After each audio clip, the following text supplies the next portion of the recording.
10 Harleys sat bleeding rain outside a diner. No decent person would enter after midnight. Inside, men with knife scars and prison tattoos drank bourbon in silence. Men the world had already buried. They were the Iron Vultures, and they answered to one name, Graves Mercer. But tonight, the most dangerous thing that walked through that door wasn't a rival gang or a loaded gun. It was a 9-year-old girl covered in mud and bruises, carrying a dead man's secret that would crack every hardened heart in that room wide open. She whispered one name, and the entire brotherhood stopped breathing. What she said next changed everything. If you want to feel this story down to your bones, stay until the very end. Drop a like right now, leave a comment telling me what city you're watching from, and let's ride together. Part 1. The rain had no mercy that night. Came down in sheets across the Nevada flatlands, hammering the corrugated roof of Blackline Diner like 1,000 fists demanding entry. The neon sign outside buzzed and flickered, half the letters dead, the other half bleeding pink and blue light across the wet asphalt where 10 Harley-Davidsons sat cooling in the downpour. Chrome fenders caught the fractured glow. Exhaust pipes ticked as engines surrendered their heat to the cold. Water pooled beneath heavy rubber tires and ran in black rivers toward the storm drains.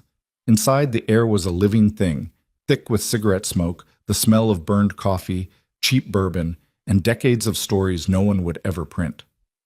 The Iron Vultures Motorcycle Club had claimed the back half of Blackline the way wolves claim territory, not with signs, but with presence.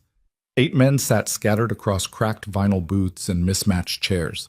Their leather cuts were sun-bleached and road-scarred, stitched with patches earned in blood, silence, and time. The center patch, a vulture clutching a broken chain, had faded on every vest, but no man among them had ever let its meaning fade. They didn't talk much tonight. They rarely did anymore. There was Tank, 6'4", 300 pounds, hands like engine blocks, a beard that touched his chest. He'd done 9 years in Ely State Prison for aggravated assault after a bar fight that left 2 men in the ICU and 1 with a permanent limp. He never talked about what happened inside those walls. But sometimes, late at night, his hand shook so badly he couldn't hold a wrench. He'd grip the edge of a workbench and breathe through his teeth until the tremors passed, and no one in the club ever mentioned it. Not once. Ash sat beside him, lean, sharp-jawed, quiet in a way that made people nervous. He was the club's reader, the one who kept records and handled paperwork, the one who could quote case law from memory because he'd spent years fighting his own. 3DU is a custody battle he lost so badly the judge sealed the records. A daughter somewhere in California who didn't know his face. He carried a photograph of her in his wallet. A school picture, 2nd grade, gap-toothed smile. He never showed it to anyone, but every man in the club knew it was there. Hollow sat alone at the far end of the counter, nursing black coffee. He was the oldest. 67, Vietnam veteran. 2 Purple Hearts. A voice so quiet people leaned in whenever he spoke, which wasn't often. His real name was Harold Linden, but no one had called him that in 40 years. They called him Hollow, because that's what the war left behind. A man whose eyes looked through walls, through people, through time itself. He never slept more than 3 hours. He read old Western novels until dawn, and sometimes the waitress at Blackline would find him asleep with a paperback open on his chest, his face finally still. And then there was Graves. Graves Mercer sat in the corner booth with his back against the wall, always against the wall. He was 61 years old, built like a wrecking yard, with silver hair pulled back tight and a beard streaked with iron gray. His leather cut carried more patches than anyone else's. President, founder, 27 years at the head of the table. His knuckles were permanently swollen. His left knee clicked when he walked from an old wreck on Highway 93 that should have killed him. A scar ran from his right ear to the corner of his jaw, a gift from a knife fight in Tucson, 1994. He never covered it. But the thing people noticed about Graves wasn't the scars or the size. It was his eyes. They were the color of wet cement, flat, patient, absolutely unreadable. Men who'd faced him across negotiation tables, courtrooms, and back alley confrontations all said the same thing. You couldn't tell what Graves Mercer was thinking until it was already too late. He was staring at his coffee when the bell above the diner door rang. Everyone heard it. That small, cheap brass bell that shivered every time someone pushed through the heavy glass door. It was nothing, a sound they'd heard 10,000 times. But something about it tonight cut through the smoke and the silence like a blade drawn slow across leather. Graves didn't look up immediately. He lifted his coffee, took a sip, set it down. Then he looked. A little girl stood in the doorway. She couldn't have been more than 9 years old, thin, too thin. The kind of thin that told you meals had been missed, not by choice. She wore a gray hoodie 3 sizes too large, the sleeves hanging past her fingertips, the hem reaching her thighs. Her sneakers were caked with mud and coming apart at the soles. Her dark hair hung in wet tangles across her face. Rain dripped from her clothes onto the linoleum floor in a steady, quiet rhythm, the only sound in a room that had suddenly gone completely still. She was shaking, not from cold, from something deeper. Every biker in that diner registered the same details simultaneously.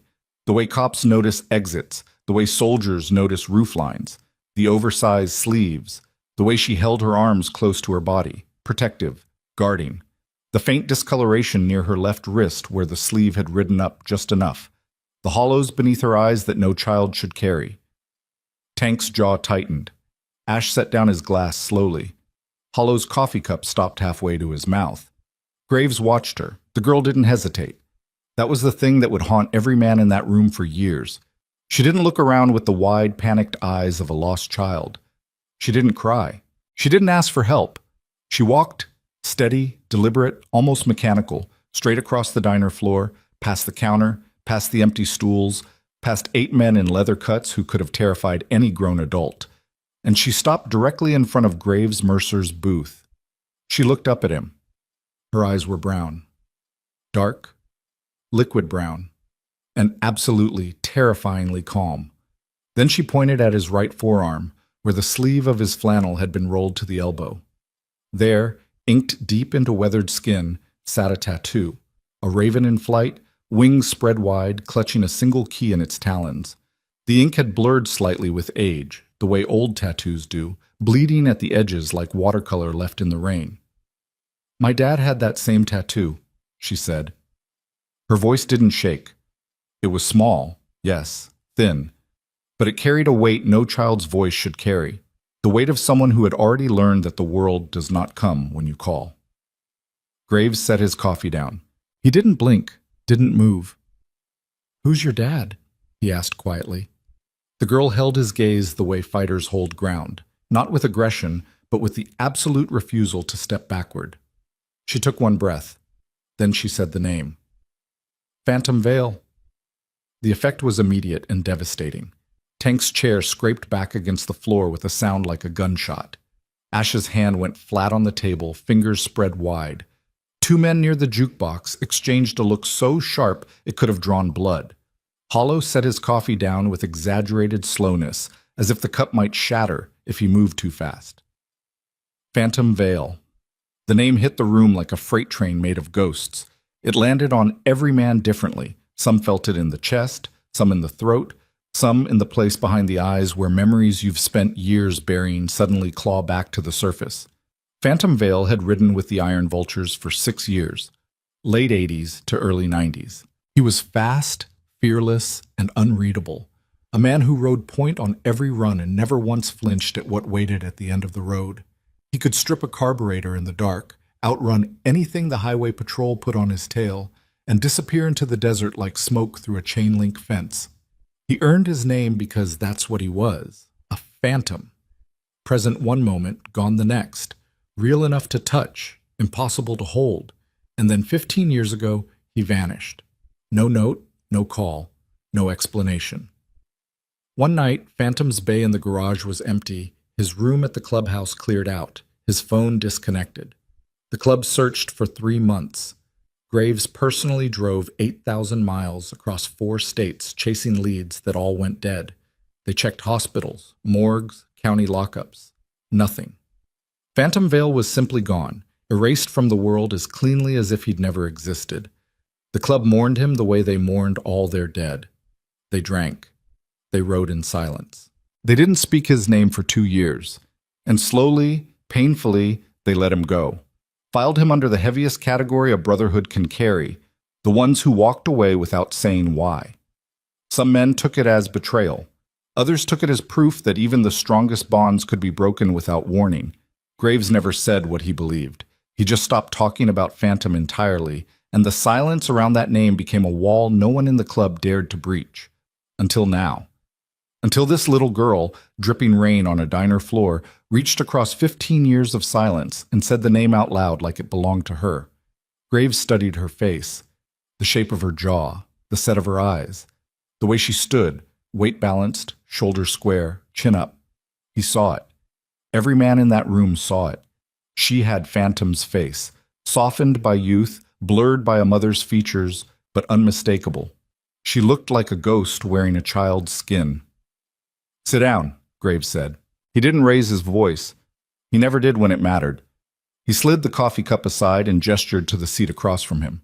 The girl hesitated for exactly 1 second, measuring, calculating, deciding, and then she sat. Her feet didn't reach the floor. Her hands disappeared into her sleeves. She smelled like rain and something else. Something institutional. Antiseptic. Hospital hallways. "How old are you?" Graves asked. 9. "How'd you get here?" "I walked." Ash leaned forward from the next booth. "From where?" "Millbrook Terrace." Her voice was flat, factual. "It's about 4 miles." 4 miles. In the rain, in the dark, alone, at 9 years old. Tank stood up slowly, walked to the counter, and poured a glass of water without being asked. He brought it to the booth and set it in front of her.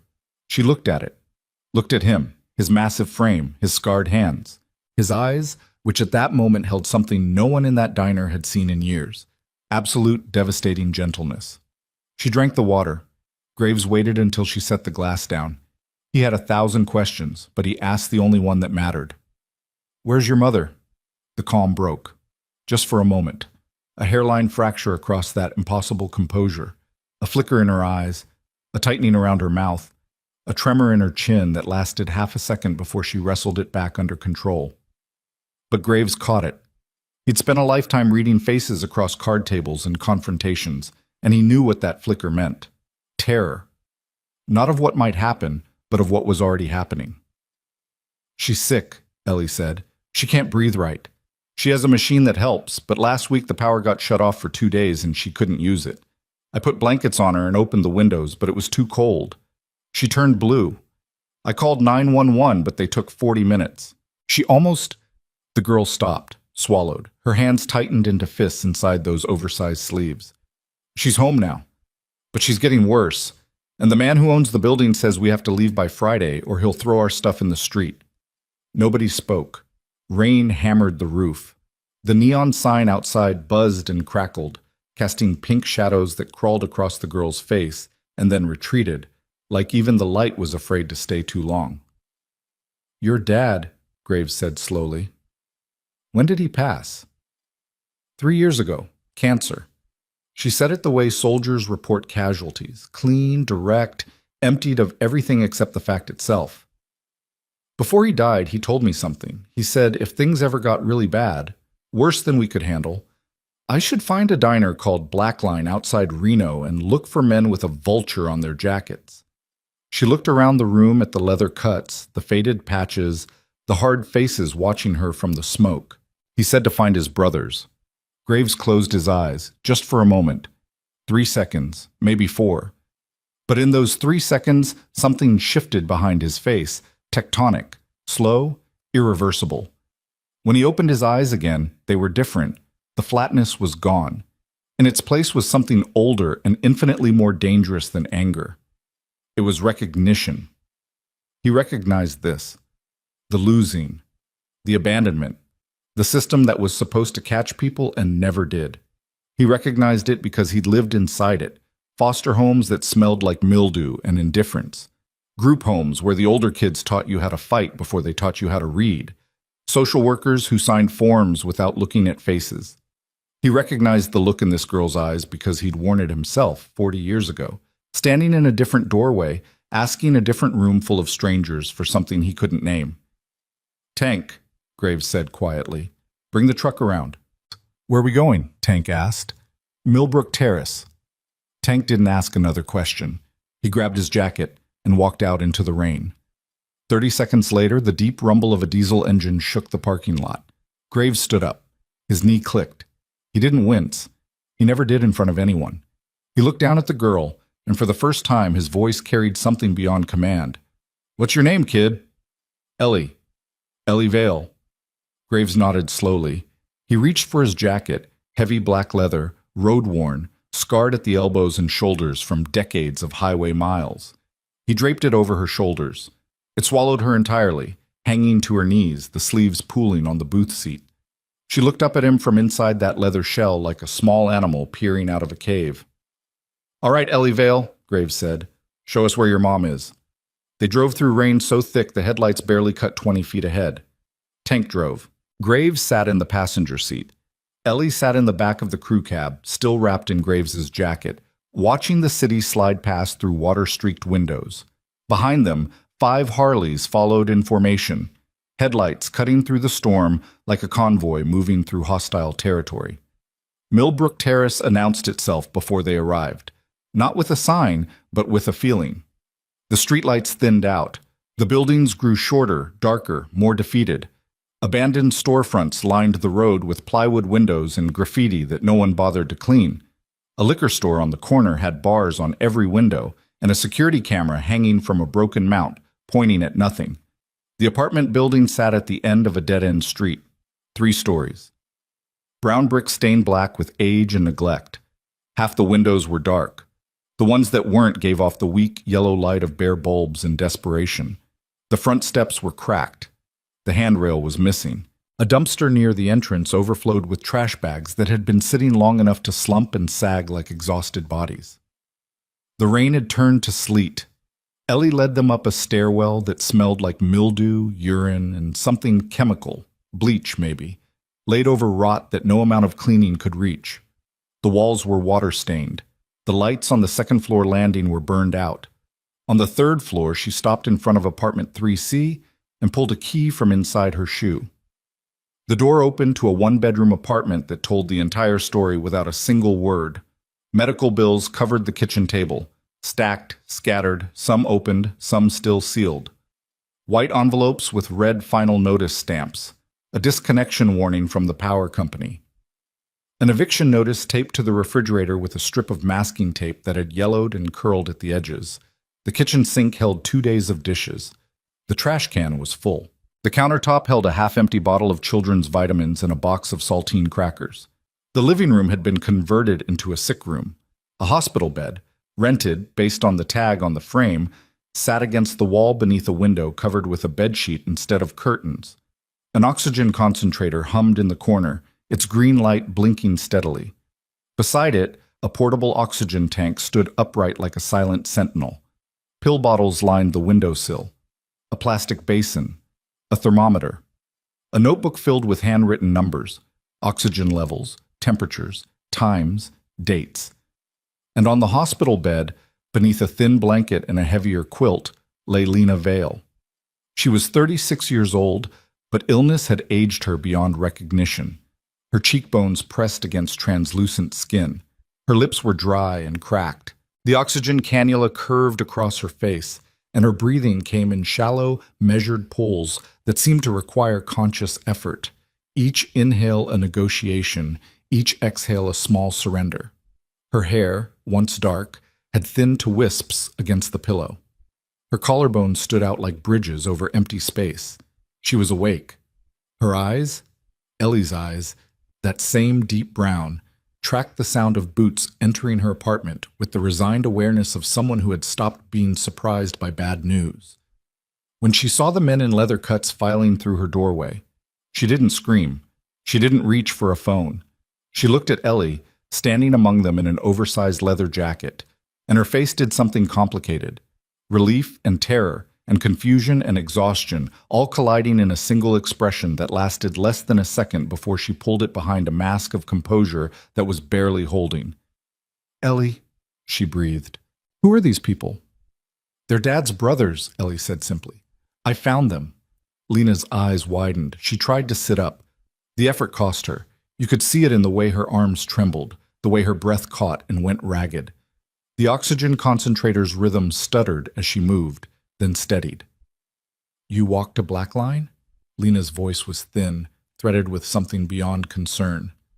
In this weather? Alone? Ellie, I told you. You told me to never go there. Ellie's voice was calm, unbending. But you stopped eating last Tuesday so I could have the food. I'm not stupid, Mom. I know what that means. The room went silent except for the hum of the oxygen machine and the sleet tapping against the covered window. Graves stood in the doorway of the living room, taking everything in with those flat, patient eyes. The bills. The machines. The woman who weighed 90 pounds and was still trying to protect her daughter from men who looked like they belonged in a federal mugshot. The girl who had walked 4 miles through a freezing storm because she'd calculated, correctly, that doing nothing was more dangerous than walking into a room full of outlaw bikers. He understood something in that moment. Something about Phantom that he'd spent 15 years trying to decode. Phantom hadn't run from the Brotherhood. He'd run toward something else, something that mattered more than the road, the club, the code. He'd found a woman, had a child. And when the cancer came, he'd faced it the same way he'd faced everything, alone, silent, without asking anyone to carry what he believed was his own weight. And he'd left his daughter one lifeline, one thread connecting her to the only men he trusted to keep her safe if the world collapsed around her. The world had collapsed. And here she was. Graves looked at Lena. Ma'am, he said. His voice was low, controlled, but stripped of the hardness he wore like armor. My name is Graves Mercer. I rode with your husband for 6 years. He was one of us. Lena's breathing changed. A hitch, a tremor. Her eyes glistened but didn't spill. He never told me much, she whispered. About that time. He said it was before. He said he left it behind. He did, Graves said, but he left us an instruction too. Through your daughter. He stepped into the room. His boots were quiet now, deliberate, careful, the way a man walks in a hospital or beside a sleeping child. He looked at the medical bills on the table, the eviction notice on the fridge, the empty cabinets visible through the open kitchen door. When's the eviction? He asked. Friday, Ellie answered from behind him. Graves nodded slowly. He turned to Tank, who stood in the hallway, filling the entire frame. Call Ash. I need him here in 20 minutes with the ledger. Copy. And Tank. Yeah. Call everyone. Tank's eyebrows rose a fraction. Everyone? Every brother who can ride, every prospect, every associate who owes us a marker. Graves paused. His jaw tightened. Phantom's family is in trouble. That means we're all in trouble. Tank pulled his phone and stepped into the hallway. Within seconds, his low voice rumbled through the stairwell as calls went out across the Nevada night. Graves turned back to Lena. She was watching him with an expression he'd seen before. On the faces of people who'd been let down so many times they couldn't recognize help when it stood in front of them. I don't want charity, she said. The words came out sharp, almost angry, but underneath them was something fragile and raw. I didn't ask Ellie to go. I didn't ask for any of this. I know, Graves said. I've been handling this. Social services, the hospital, the landlord. I've been handling it. I know. I don't need... Her breath caught. The oxygen concentrator hummed louder as she pulled harder. Her hands gripped the blanket. For a moment, the mask slipped entirely, and what was underneath was so naked and desperate that every man in that apartment looked away. Not from weakness, but from respect. The kind of respect you give someone who's been drowning silently and refusing to call for help because they've been taught that calling makes you weak. You don't need charity, Graves said quietly. And this isn't charity, this is a debt. She looked at him. Your husband gave this club 6 years of his life. He rode with us when riding meant bleeding. He pulled men out of wrecks. He sat with brothers in hospital rooms. He carried things for us that we couldn't carry ourselves. Graves paused. Then he disappeared, and we spent 15 years being angry at a man who was dying. That's on us, not on you, and not on your daughter. He pulled a chair from the kitchen table, the one piled with medical bills, and sat down beside her bed. His knee clicked as he lowered himself. The leather of his cut creaked. "So here's what's going to happen," he said. "We're going to figure out your medical situation. We're going to deal with this landlord, and we're going to make sure your daughter doesn't have to walk 4 miles in a sleet storm to find the help her father promised her." Lena stared at him for a long moment. The sleet had turned back to rain outside. The oxygen machine hummed. Somewhere in the hallway, Tank's voice continued making calls, low and steady like distant thunder. "Why?" Lena whispered. "You didn't even know we existed." Graves looked at Ellie, who stood in the kitchen doorway still wearing his jacket, watching the entire exchange with those ancient, unblinking eyes. "Because Phantom knew what we'd do," Graves said, "even if we didn't." Within the hour, the apartment looked different. Not physically, the bills were still there, the machine still hummed, the eviction notice still clung to the refrigerator. But the energy had shifted. Boots moved through the hallway, voices murmured.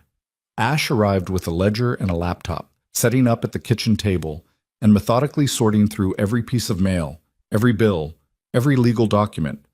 His face was unreadable as he worked, the same expression he wore when he was solving a problem that had too many variables and not enough time. Hollow appeared without anyone noticing, which was how he always appeared. One moment the hallway was empty, the next he was leaning against the wall near Ellie's bedroom door, a room barely large enough for a twin mattress and a small desk covered with school books. He looked inside, looked at the books, looked at the neatly made bed with its threadbare blanket, looked at the single photograph on the wall, a man with dark eyes and a raven tattoo, holding a baby. He said nothing, but his hand rested on the doorframe for a long time, as if he were standing guard over something sacred and unseen. It was past midnight when Ash looked up from the kitchen table with an expression that made everyone stop moving. "Graves," he said, "you need to see this." Graves walked over. Ash turned the laptop screen toward him. Financial records, medical billing, insurance correspondence. The numbers told a story that was worse than anyone expected. Lena's insurance had been canceled 18 months ago, not for non-payment, but through an administrative error that no one had bothered to correct. She'd filed 7 appeals, all denied. She'd called 53 times. Every call was logged in her notebook in careful handwriting with dates, times, and the names of representatives who promised callbacks that never came. She'd written 4 letters to the state insurance commissioner. 1 came back as undeliverable. 3 were never answered. Meanwhile, the medical bills had compounded. The hospital bed rental, the oxygen concentrator, the specialist visits she couldn't afford to continue, the medication she'd been rationing, cutting doses in half, then in thirds, then skipping days entirely. The ambulance ride from the power outage incident, $4,200. The ER visit, $11,600. The follow-up she never attended because she couldn't pay the copay she no longer had coverage for. Total outstanding medical debt, $187,000. Monthly income from disability, $1,140. Monthly rent, $950. The math didn't just fail, it was a death sentence written in spreadsheet cells. And behind all of it, hovering over every number like a vulture over carrion, was one name, Vincent Crow, the landlord, owner of Millbrook Terrace and 11 other properties across the worst neighborhoods in Reno. A man who had filed eviction proceedings against Lena 3 times in 18 months, each time extracting late fees that exceeded the rent itself. A man who had shut off the hot water in the building for 6 weeks during a maintenance dispute. A man whose property manager had personally visited Lena's apartment 4 times in the past month, always when Ellie was at school. Ash slid a printout across the table. "There's more," he said. "Crow's got a pattern. I pulled public records. 16 evictions in the last 2 years, all single mothers, all with medical situations, all forced out right before their units qualified for city housing protection under the new ordinance. He flips the units, doubles the rent, and moves in tenants who can't challenge him." Graves read the printout. His face didn't change, but his hand, the one resting on the table, closed slowly into a fist. Not in anger, in something quieter and more permanent. Decision. He looked across the apartment at Lena, who had finally fallen into a thin, restless sleep. Then at Ellie, who sat on the kitchen floor with her back against the cabinet, knees pulled to her chest, still wearing his leather jacket, fighting to keep her eyes open because she didn't trust sleep to protect her. "How long until Friday?" Graves asked. 4 days, Ash said. Graves stood up. His knee clicked. His jaw worked silently for a moment, grinding, calculating. "We're not letting this happen," he said. "Not loud, not dramatic, just a statement of fact. The same way you'd say the sun rises or engines burn fuel." "Graves," Ash said carefully, "the legal situation is complicated. Crow's got lawyers, good ones, and Lena's got no standing to—" "I didn't say anything about lawyers." The room went quiet. Tank, standing in the hallway, looked at Graves with an expression that was part question, part anticipation. Graves pulled his phone from his pocket, dialed a number, waited. Someone answered on the third ring. "It's Mercer," he said. "I need a meeting with Vincent Crow." A pause. "Tomorrow." Another pause. His eyes went flat. That cement-gray emptiness that men who knew him understood as the most dangerous sign in his entire arsenal. "Tell him it's about Millbrook Terrace. Tell him it's about a woman named Lena Vale." He listened for a moment. "I don't care what he's doing tomorrow. He'll make time." He hung up. Ellie was watching him from the kitchen floor with those old, old eyes. "Is he a bad man?" she asked quietly. "Mr. Crow?" Graves looked at her. For a moment, just a moment, something cracked behind those cement eyes. Not pity. Recognition. He saw himself in her. A child sitting on a floor asking questions that no child should have to ask about the adults who controlled their world. "Yeah, kid," he said. "He is." Ellie nodded slowly. No surprise. No fear. Just confirmation of something she already knew. "My dad used to say that bad men are only scary until someone scarier shows up." Graves almost smiled. Almost. "Your dad was a smart man." He turned to Tank and Ash. His voice dropped to the register that meant orders, not conversation. "Nobody leaves this apartment tonight. I want eyes on the building. 2 men on the front, 1 on the back. Shifts every 4 hours. He pointed at Ash. "I want everything you can find on Crow by morning. Properties, accounts, violations, lawsuits, everything. And I want to know who his lawyers are." "And then what?" Ash asked. Graves pulled his jacket from the chair, a spare he'd grabbed from the truck. He shrugged it on, zipped it halfway, checked the time. 1:47 a.m. "Then we go have a conversation with Mr. Crow about the way he treats families in his buildings." He moved toward the door, then stopped, turned back. Ellie was still watching him, still on the floor, still wrapped in his jacket.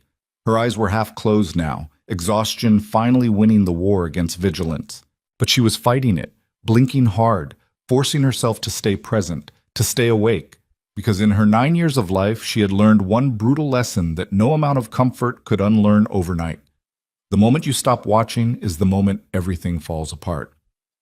Graves knelt in front of her. His knee screamed. He ignored it. "Hey," he said. Quiet, just for her. "You did the right thing tonight. Walking to that diner in the storm, finding us. That took more guts than most grown men have." Ellie looked at him. Her lip trembled once, the first crack in her armor all night. "I didn't know if you'd be there," she whispered. "Dad said you would, but I didn't know." "We were there," Graves said. "What if you hadn't been?" The question hung in the air like smoke. What if? The 2 most dangerous words in the English language. What if the diner had been empty? What if the club had moved on? What if Phantom's last promise had been just another lie from a dying man trying to give his daughter something to hold on to? Graves didn't answer with words. He reached out and put his hand on the top of her head, gently, the way you'd touch something fragile and irreplaceable. His scarred, swollen knuckles resting against her damp hair. She didn't flinch. She didn't pull away. "Get some sleep, Ellie," he said. "We're not going anywhere." She looked at him for a long moment. Then slowly she nodded. She pulled his jacket tighter around her shoulders, lay down on the kitchen floor with her knees curled to her chest, and closed her eyes. She was asleep in 30 seconds, the deepest sleep she'd had in months. Graves stood up, looked at Hollow, who had appeared in the kitchen doorway without a sound. "Stay with her," Graves said. Hollow nodded once. He lowered himself to the floor, leaned his back against the cabinet, and pulled a worn paperback from his jacket pocket. He opened it to a dog-eared page, adjusted his reading glasses, and began to read in silence. A sentinel made of scars, silence, and old wars, standing guard over a 9-year-old girl sleeping in an oversized leather jacket on a cold kitchen floor. Outside, the rain finally stopped. But the silence that replaced it wasn't peace. It was the held breath before a storm, the kind of silence that settles over a landscape when something massive and irreversible is about to begin. Because 4 days from now, Vincent Crowe expected a sick woman and her daughter to be gone from his building. Bags on the curb, problem solved. Another unit cleared for profit. What he didn't know, what he couldn't possibly know, was that between now and Friday, 10 men on Harley-Davidsons were going to rewrite every calculation he'd ever made about power, fear, and who in this city was truly untouchable. And the first thing Vincent Crowe would learn is that the most dangerous man in any room isn't the one with the most money or the best lawyers. It's the one who has nothing left to lose, and someone worth protecting. Graves didn't sleep that night. He sat in the cab of Tank's truck outside Millbrook Terrace, with the engine off and the windows cracked, letting the cold air cut through the stale heat inside. His phone lay on the dashboard, screen dark. A cigarette burned between his fingers. His fourth since midnight, maybe his fifth. He'd lost count. The sleet had stopped, but the wind hadn't. It came off the desert in long, low gusts that rocked the truck on its suspension and made the broken streetlight at the end of the block swing back and forth, throwing shadows across the wet pavement like a pendulum measuring out the hours until something terrible happened. He was thinking about Phantom. Not the myth. Not the name whispered around clubhouse tables for 15 years. He was thinking about the man. The real one. The one who sat beside him on a roadside outside Elko in 1991, bleeding from a gash above his eye, laughing about nothing while they waited for the tow truck. The one who could roll a cigarette with one hand while doing 70 on the interstate. The one who never once talked about where he came from, what he'd lost, or what kept him awake at 3 a.m. when Graves would pass his door and see the light still on beneath it. Phantom had been a vault, sealed, airtight. You could ride beside a man for 6 years, share meals, share roads, share silences that lasted 100 miles, and still know absolutely nothing about the architecture of his pain. Graves had respected that. He'd never pushed. The club didn't work that way.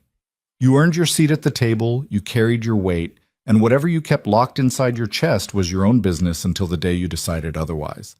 But Phantom never decided otherwise. He just left. And now Graves sat outside a collapsing apartment building in the worst part of Reno, staring at the third-floor window where a dying woman and a 9-year-old girl were sleeping. And the only thing he felt was a fury so deep and so quiet, it scared him. Not at Phantom. At himself. Because he should have looked harder, should have pushed past the anger and the pride and spent another year, another 5 years, turning over every stone until he found the truth. Instead, he'd done what the club always did with things that hurt. He'd buried it, poured silence over the wound like concrete and called it strength. And while he was busy being strong, Phantom was dying in a rented apartment with no insurance, no brothers, no one to hold the line when the world came collecting. Graves crushed his cigarette on the edge of the window frame and flicked it into the dark. At 6:14 a.m., his phone rang. "It's Ash." The voice was thin, clipped, Ash's way of saying he'd been awake all night. "I've got the full picture on Crowe. You're not going to like it. I already don't like it. It's worse than that. Meet me at the clubhouse. Bring Tank." The Iron Vulture's clubhouse sat 17 miles outside Reno on a stretch of desert road that didn't appear on most GPS maps. It was a converted auto garage, cinder block walls, corrugated steel roof, a fenced yard filled with motorcycle frames, engine parts, and the skeletal remains of machines that had been stripped for salvage over decades. The front door was reinforced steel, painted flat black. No sign, no markings. If you didn't already know what it was, you had no business being there. Inside, the main room smelled the way it always smelled: motor oil, old leather, stale coffee, and the ghost of 10,000 cigarettes. A long wooden table dominated the center, scarred with cigarette burns, knife marks, and the ring stains of 1,000 bottles. Framed photographs lined the walls, group shots of men on motorcycles spanning decades. Some faces repeated, most didn't. The ones who were gone outnumbered the ones who remained. That was the math of a brotherhood that measured time in funerals. Ash was already at the table when Graves walked in with Tank. He had papers spread across the surface, printouts, property records, court filings, screenshots from county databases. His laptop was open, its screen casting blue light across his sharp features. A half-eaten gas station sandwich sat beside a cold coffee. His eyes were bloodshot. "Close the door," Ash said. Tank pulled the heavy steel door shut. The sound echoed through the room like the lid of a coffin. Ash didn't start with Crow. He started with something else entirely, and the way he said it, careful, measured, like a man placing a live grenade on the table, told Graves that the night was about to get worse. "I dug into Phantom's records," Ash said. "Everything I could find. Medical files, employment history, tax returns, the works." He paused, tapped a printout. "Graves, Phantom didn't just leave the club. He was running from something." "Running from what?" Ash slid a document across the table. It was a copy of a police report from Carson City, dated 3 months before Phantom disappeared. Graves picked it up, read it, read it again. His jaw tightened so hard the tendons in his neck stood out like cables. "He was a witness," Ash said. "Federal investigation. Money laundering through motorcycle parts distributors across northern Nevada. The feds had been building a case for 2 years. They got to Phantom through a parts supplier he'd been using, a guy named Devlin March. March was dirty, moving cash for someone bigger. The feds flipped March and used him to map the network, and Phantom's name came up because he'd been buying parts through March's shop for the club." Tank shifted his weight. His boots creaked against the concrete floor. "Phantom was never dirty," he said. "Not defensive, declarative, a fact he'd carry to his grave." "He wasn't," Ash confirmed. "But the feds didn't care. They wanted leverage. They wanted him to testify about the transactions, the contacts, the supply chain. And Phantom, Ash stopped, rubbed his eyes. Phantom refused. He wouldn't testify against anyone connected to the club, even indirectly. So the feds gave him a choice: cooperate, or they'd start pulling threads that would lead straight back to us, to the clubhouse, to every run, every deal, every gray area we'd ever operated in. The silence in the room was absolute, not empty, pressurized, the kind of silence that precedes detonation. "He left to protect us," Graves said. Not a question. "He disappeared himself, cut every connection, new name, new city, new life. Took Lena, they were already together, she was already pregnant, and vanished. The feds lost their leverage, the case against March eventually collapsed, and everybody moved on." Ash paused. "Everybody except Phantom. He spent the next 15 years living under a false identity, working mechanic jobs under the table, paying for Lena's medical care out of pocket because he couldn't use insurance tied to his real name without the feds potentially flagging it." Graves stood very still. His hands rested flat on the table. His eyes were focused on the middle distance, that place where rage and grief and understanding all converge into something that has no name and no outlet. "He didn't abandon us," Tank said quietly. His voice cracked on the last word. "Just barely. Just enough." "No," Ash said. "He sacrificed everything to make sure no one ever came knocking on this door." For a long time, no one spoke. The wind outside pushed against the corrugated walls with a low moan. Somewhere in the yard, a loose chain clinked against a motorcycle frame. Graves pulled a chair out from the table and sat down slowly. His hands were shaking. He pressed them flat against his thighs, hard until they stopped. When he looked up, his eyes had changed again. The cement gray was gone. What replaced it was something older, rawer, and far more dangerous. "Tell me about Crow." Ash pulled the Crow file to the center of the table. "Vincent Crow, 54. Born in Sacramento, moved to Reno in 2009, owns 14 rental properties through a network of LLCs, shell companies designed to shield him from liability. His buildings are concentrated in low-income neighborhoods, mostly targeting tenants on disability, fixed income, or government assistance.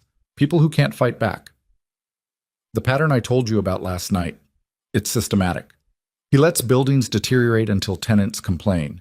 Then he files eviction proceedings for minor lease violations, late payments, noise complaints, unauthorized guests. His lawyers flood tenants with paperwork they can't afford to contest. Most leave voluntarily. The ones who don't get dragged through small claims court until they're financially broken. But here's the piece that changes everything. Ash pulled up a screenshot on his laptop. Crow's got a silent partner, a real estate investment group called Ridgeline Capital. They've been buying distressed properties in Reno's East Corridor for the past 3 years, exactly the neighborhoods where Crow operates. The plan is a major commercial redevelopment, new retail, new housing, new everything. And every tenant Crow pushes out is another property that flips into Ridgeline's portfolio. How much are we talking? Tank asked. The development contract is worth $47 million. The number landed on the table like a stone. Crow's not a slumlord, Graves said slowly. He's a clearance crew. Exactly. He's the guy who does the dirty work, pushes the tenants out, lets the buildings rot, drives down property values, so Ridgeline can buy everything at pennies on the dollar. And in return, Crow gets a cut of the development profits plus equity in the new properties. Graves absorbed this in silence. His fingers drummed once on the table, a single percussion, sharp and decisive. Who runs Ridgeline? That's where it gets complicated, Ash said. Ridgeline is registered in Delaware. The listed principals are lawyers, proxies. I can't trace the actual ownership without access to documents I don't have. Then get access. Graves, I'm talking about sealed corporate filings, bank records, partnership agreements. This isn't something I can pull from public databases. Then find another way. Ash looked at him. There was a question in his eyes, the kind of question you don't ask out loud because the answer might require you to cross a line you can't uncross. I know someone, Ash said carefully. A forensic accountant. Used to work for the state attorney general's office before she got pushed out for being too aggressive with developer corruption cases. She's private now. She's expensive. And she doesn't like bikers. Set the meeting. Graves? Set it. The room fell quiet again. Tank leaned against the wall with his arms crossed, his massive frame casting a shadow that covered half the table. He hadn't spoken in several minutes, but his face was working, jaw tight, brow furrowed, eyes moving between Graves and Ash with the focused intensity of a man running calculations he didn't like. There's something else, Tank said. Graves looked at him. Spoke to Deacon this morning? Deacon was the club's sergeant-at-arms, a wiry, tattooed ex-Marine who handled security and, when necessary, the kind of conversations that didn't happen at the main table. He's not on board with this. With what specifically? Any of it. The girl, the mother, the landlord. He says Phantom made his choice 15 years ago, and we don't owe his family anything. He says getting involved with Crow is picking a fight with money we can't match, and lawyers we can't beat. And he says... Tank paused. His jaw worked.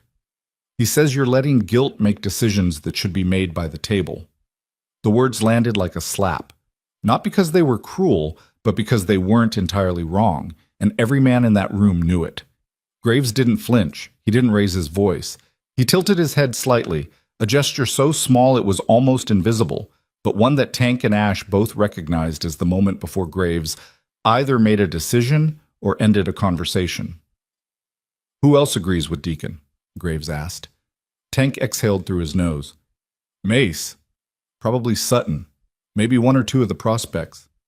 That's 3 out of 12. 3 is enough to split a vote at the table. Then we won't vote. Ash looked up sharply. Graves, the bylaws. I know the bylaws. I wrote them. Graves stood up. His chair scraped back against the concrete.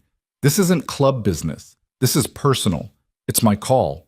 My resources, my risk. Anyone who wants to ride with me rides. Anyone who doesn't stays home. No votes, no debates, no table. That's not how That's exactly how. Phantom was my brother before he was the club's. I brought him in. I rode with him. I missed every sign that he was in trouble because I was too busy running this organization to see what was right in front of me. That's my failure. And I'll fix it my way. The words hung in the cold air of the clubhouse like exhaled smoke. Tank stared at Graves. Ash stared at his laptop screen. Nobody moved. Then a voice came from the hallway. "That's a real pretty speech." Deacon stepped out of the shadows near the back entrance, a lean, angular man with close-cropped hair and tattoos running up both sides of his neck. His eyes were pale green, almost translucent, and they carried the flat, assessing quality of someone who'd spent years evaluating threats in combat zones where hesitation meant death. He wore his cut over a black thermal shirt, and his hands hung loose at his sides, relaxed but ready. Always ready. "How long you been standing there?" Graves asked. No surprise in his voice. No alarm. "Long enough." Deacon walked to the table. He didn't sit down. He stood at the opposite end from Graves, and the distance between them suddenly felt like a border. "I heard the part about Phantom, the witness protection angle, the federal case." He paused. "Touching story. It's not a story, it's a fact. It's a fact that changes nothing. Phantom left. He didn't tell us. He let us believe he was dead, or worse, that he'd betrayed us. 15 years, Graves. 15 years of every man in this club carrying that weight. And now we're supposed to, what? Adopt his kid? Fight his landlord? Burn down our bylaws because you feel guilty? I didn't say burn down anything. You said no vote. That is burning it down. The table is the table. It's the only thing that separates us from every other crew that imploded because one man thought his feelings outranked the brotherhood." The air between them crackled. Tank shifted his weight, not toward either man, just a redistribution, like a building settling before an earthquake. Ash closed his laptop slowly. He knew what was happening. He'd seen it before. Not often, but enough. The moment when the club's structure, built on years of trust and protocol, meets the raw, ungovernable force of a president who's made a decision that lives deeper than policy. It was the fault line that every motorcycle club carries in its foundation, the tension between the institution and the man who leads it. "Deacon," Graves said. His voice had dropped. Not louder, quieter. The dangerous register. "I hear you, I respect the point, but I'm going to tell you something, and you're going to listen to every word before you respond." Deacon's jaw tightened, but he didn't move. "I've run this club for 27 years. I've made decisions that kept us alive when we should have been dead. I've buried 7 brothers. I've sat in rooms with men who wanted to kill me and walked out standing. I've earned the right to make a call outside the table when the table can't see what I see." He paused. "And what I see is a 9-year-old girl who walked 4 miles in a storm because her dying mother couldn't feed her, and her dead father trusted us enough to send her our way. That's not sentiment, that's a debt. And if you can't see the difference, then maybe you've been sitting at this table too long." Deacon's face didn't change. His eyes didn't waver. For 10 seconds, an eternity in a room full of men who communicated in fractions of expressions, he and Graves held each other's gaze across the length of that scarred wooden table. Then Deacon spoke. "I see the girl. I see the mother. I see the debt." His voice was low, controlled, stripped of everything except precision. "What I also see is a president who's about to drag this club into a war with a real estate developer backed by $47 million in investment capital, and he's doing it without a plan, without a vote, and without considering what happens to every other brother in this room when the blowback hits. I have a plan. No, you have a feeling. A plan has steps. A plan has contingencies. A plan accounts for what happens when Vincent Crow's lawyers file injunctions, harassment charges, and restraining orders against every name on our charter. A plan considers the fact that half of us are on parole, Graves. Half of us. 1 arrest, 1, and men go back inside. Men with families. Men with their own kids."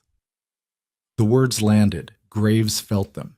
Every man in that room felt them. Because Deacon wasn't wrong. The math was brutal and simple. Tank had 3 years left on his parole. Mace had 2. Sutton was on probation for a DUI that he'd barely plea bargained down from vehicular endangerment. Even Ash, with his clean record, had a custody hearing in 4 months that any criminal association could destroy.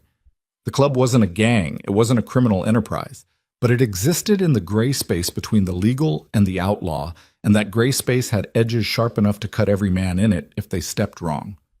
Graves looked at Deacon for a long time. Then he looked at Tank, at Ash, at the photographs on the wall, the faces of men who'd ridden and bled and died wearing the same patch. "You're right," he said. Deacon blinked, barely. But it was there, surprise, quickly buried. "You're right that I need a plan. You're right that I can't ask men on parole to risk their freedom without knowing the full picture." Graves walked slowly around the table, not toward Deacon, along the side, past the photographs, past the years. "But you're wrong about one thing." He stopped, turned. "This isn't about guilt, and it isn't about feelings. Phantom gave up everything, his name, his brothers, his life, so the feds couldn't touch us. He died broke and alone so we could keep riding. And his daughter walked into our diner because he believed, after everything, that we were still the kind of men who show up." His voice dropped to barely above a whisper. "If we turn her away, Deacon, then Phantom died for nothing, and everything we've told ourselves about brotherhood for 30 years is just noise." The clubhouse was silent. The wind moaned against the walls. The loose chain in the yard clinked. Deacon looked at the floor, not in defeat, in thought. His jaw worked. His fingers flexed once, then relaxed. 72 hours, Deacon said finally. Graves tilted his head. "You get 72 hours to put a real plan on this table. Steps, contingencies, legal exposure assessment for every brother. If it holds up, I'll back you. If it doesn't..." He met Graves's eyes. "It goes to a vote. Full table. Majority rules. And you accept the outcome, whatever it is." It was a compromise. It was also a challenge, and both men knew it. Graves extended his hand. Deacon looked at it for 2 full seconds before he reached across the table and took it. The handshake was brief, hard, and held exactly long enough to seal something that was equal parts agreement and warning. Deacon released first. He turned, walked to the back entrance, and disappeared into the gray morning light without another word. Tank exhaled, loud, like he'd been holding his breath for 5 minutes. "Well," he said, "that went better than I expected." Graves didn't respond. He was looking at the wall, at a photograph near the corner that most people in the club had stopped noticing years ago. It was faded, sun-bleached, the edges curling away from the frame. 5 men on motorcycles parked in a line on a desert highway. Graves, 20 years younger, stood on the far left.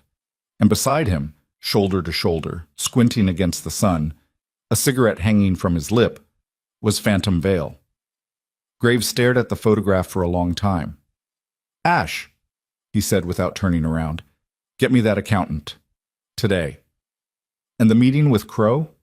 "Still on." Graves checked his watch. 3 o'clock, his office. "Who's going?" "Me. Tank. Hollow." "Not Deacon?" "Not Deacon. Not yet." Graves turned from the photograph. His face was composed, locked down, sealed tight, the cement back in his eyes. "First we talk. We put cash on the table. We give Crow a chance to do the right thing." "And if he doesn't?" Graves didn't answer. He pulled his jacket from the chair, shrugged it on, and walked toward the door. His boots echoed across the concrete, heavy, measured, deliberate, the sound of a man who knew exactly where he was going and exactly what it might cost him. At the door he stopped, didn't turn around. "Ash." "Yeah." The name Phantom was living under. The false identity. What was it? Ash checked his notes. James Hale. He'd been using it since 2008. Graves nodded slowly. "James Hale," he repeated as if tasting the words. 15 years, new name, new life, and he still told his daughter to find us. He pushed the door open. Cold desert air flooded the room. "That's not guilt talking, Ash. That's a dead man who knew exactly who his brothers were." He stepped outside into the pale morning light, where the Harleys sat in a row along the gravel lot. Chrome dulled by rain, leather seats beaded with moisture, engines cold and waiting. 72 hours. That was the deal.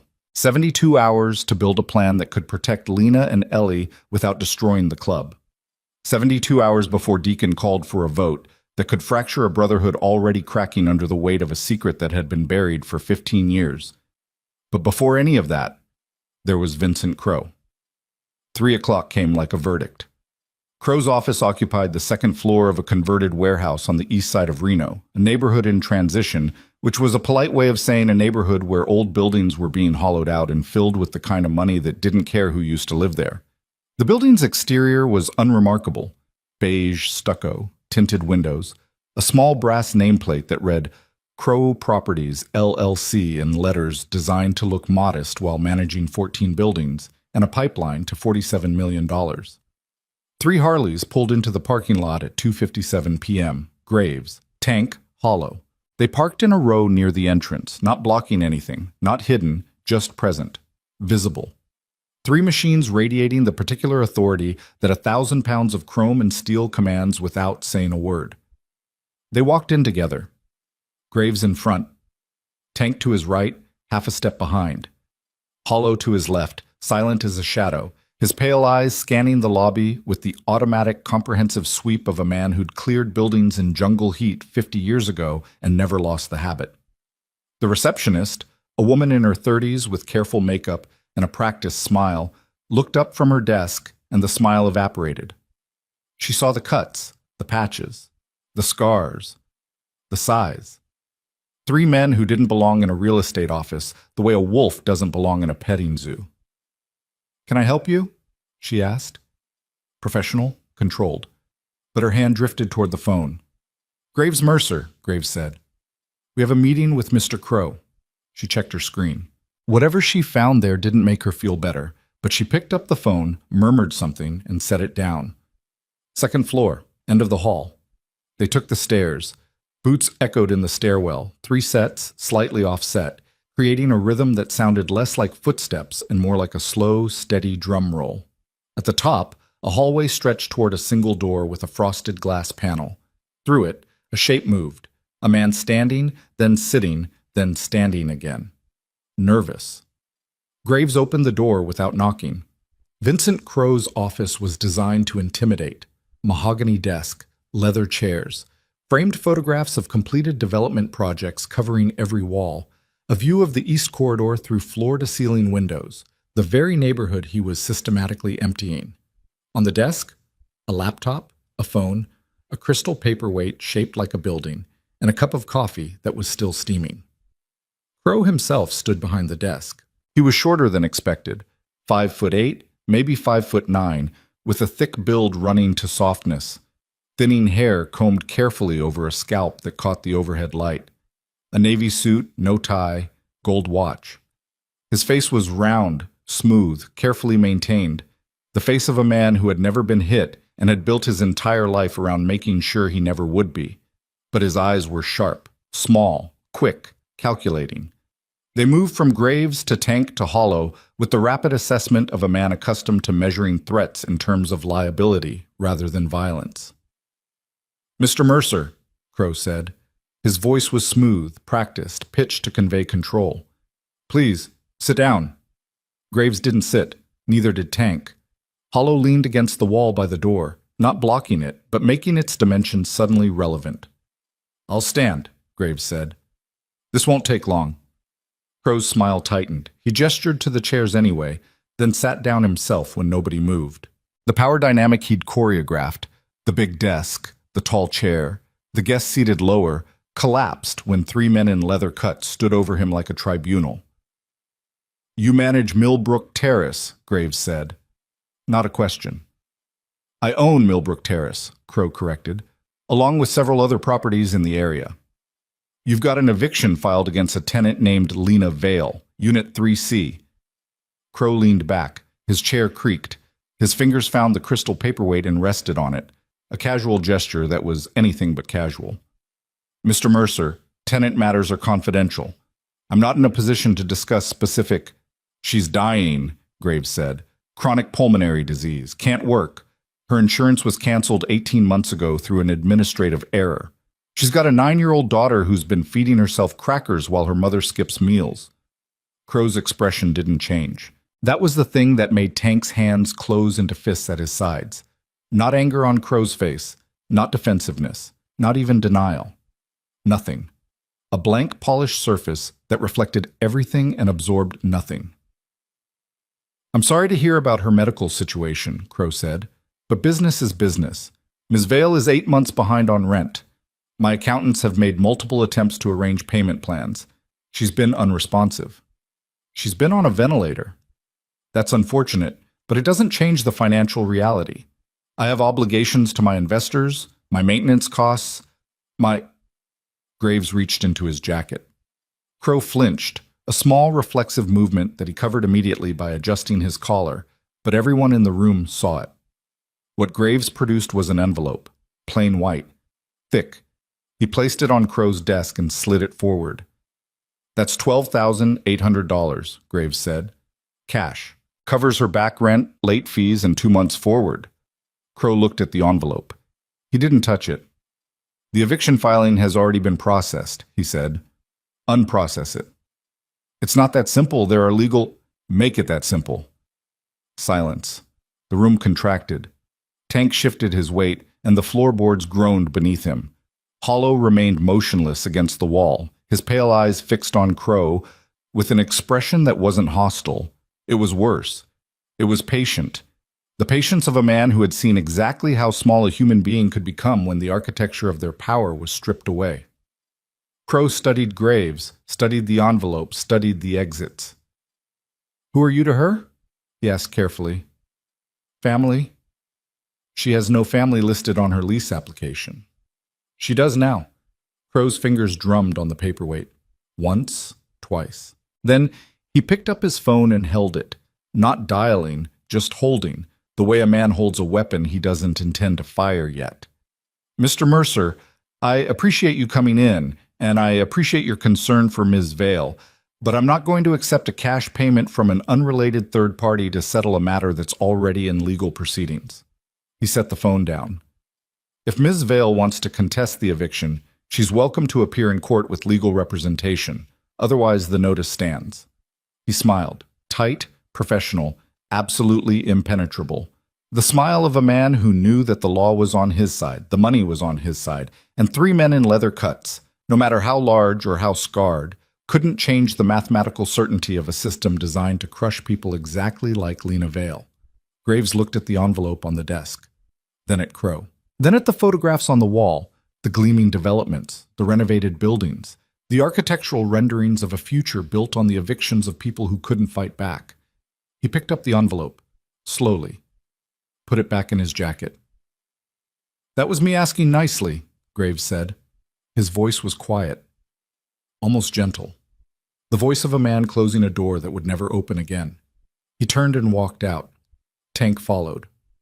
Hollow peeled himself off the wall with the fluid silence of smoke rising from a dead fire, and the last thing Crow saw before his office door closed was those pale eyes, steady, ancient, measuring him for something he couldn't name and didn't want to understand.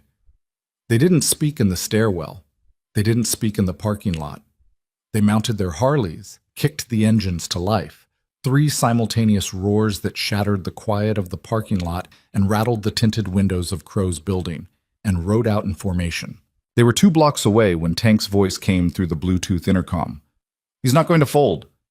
No, Graves said. So what now? Graves didn't answer immediately.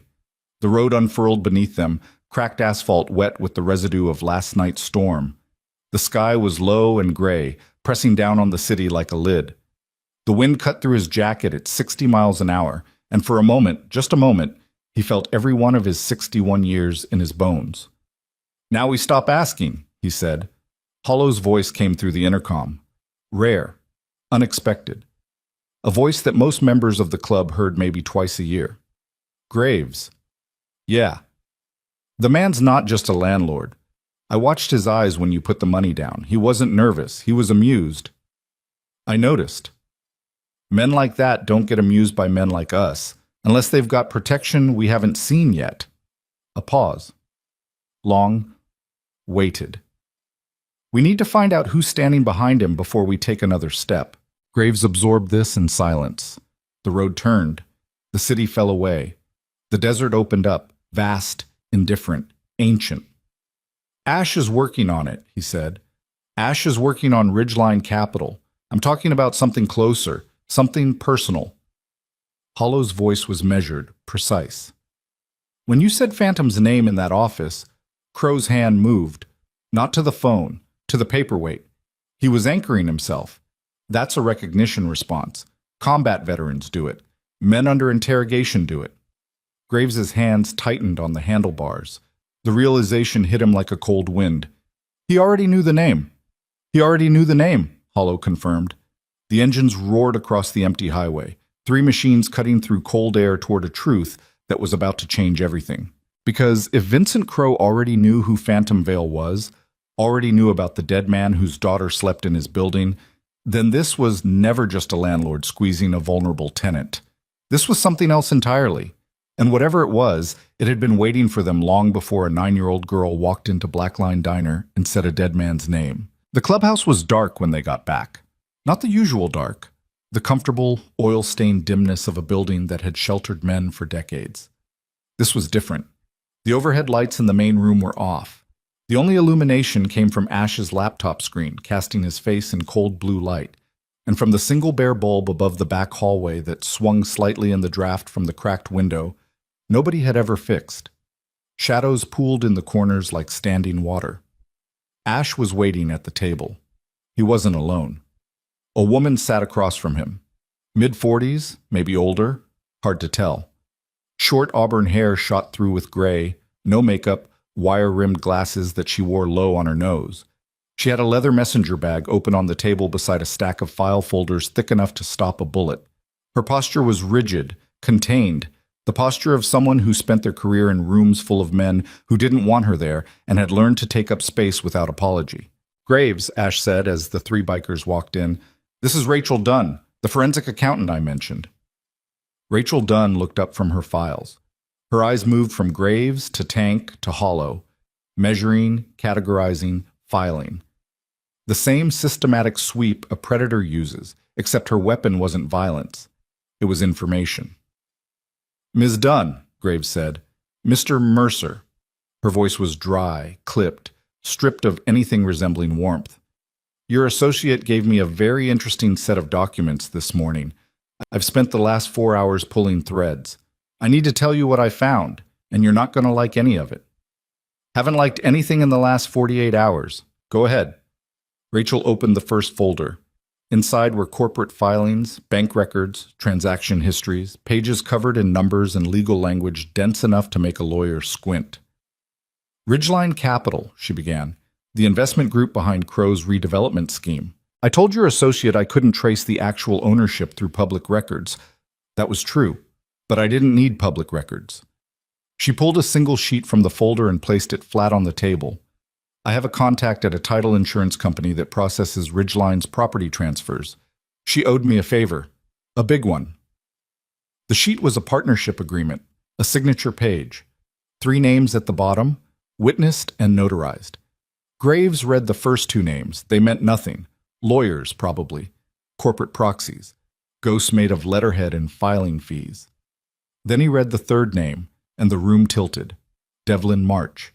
The name hit him like a fist to the sternum. He read it again, a 3rd time. The letters didn't change.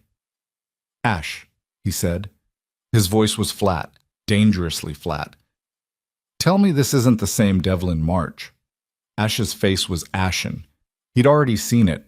He'd been sitting with it for hours, and the weight of it was visible in the hollows beneath his eyes, and the way his hands lay too still on the table, as if moving them might cause something to shatter. "It's the same Devlin March," Ash said.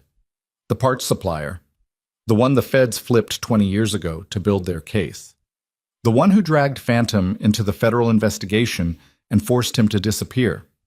Rachel Dunn watched the bikers process this with the detached focus of a surgeon watching vital signs. She wasn't here for emotions. She was here for facts, and the facts were about to get worse. "March served 3 years on a reduced sentence for his cooperation with the federal investigation," she said. "Got out in 2011. Disappeared from Nevada for a while, popped up in Arizona, then Oregon, running small-time auto salvage operations. Nothing notable.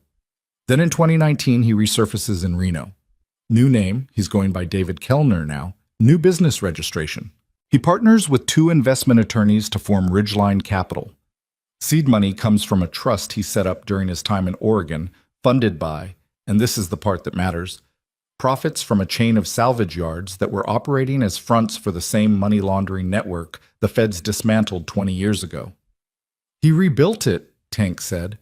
The words came out low, almost subsonic, the verbal equivalent of tectonic plates shifting. He rebuilt it cleaner, Rachel corrected. Legitimate shell companies, real estate instead of auto parts. The cash flows through property acquisitions, renovation contracts, and tenant displacement schemes that generate enough paperwork to bury the underlying transactions. Crow is his operational arm, handles the street-level work, pushes tenants out, prepares properties for flip. March sits at the top, invisible, collecting returns on investments that started as laundered money 20 years ago. Graves hadn't moved. He stood at the head of the table with his hands flat on the scarred wood, weight forward, shoulders locked. His breathing was controlled, in through the nose, out through the mouth, the way a man breathes when his body wants to explode and his mind refuses permission. "There's more," Rachel said. She didn't ask if he wanted to hear it. She could tell by the architecture of his silence that stopping now would be worse than continuing. She pulled a second folder. Thinner. Inside was a series of property records and a printed map of Reno's East Corridor with certain addresses circled in red ink. Millbrook Terrace, Lena Vale's building. Crow acquired it in 2021 through one of his LLCs. Standard purchase, distressed property, below market value, cash deal. But the acquisition timing is unusual. Every other property Crow purchased for Ridgeline was clustered in a specific 4-block radius targeted for redevelopment. Millbrook Terrace is 6 blocks outside that radius. It doesn't fit the development footprint. There's no commercial value in the location, no reason for Crow or March to want it. She let the implication settle. Unless the building wasn't the target, Graves said. Unless the tenant was. The silence that followed was the worst kind.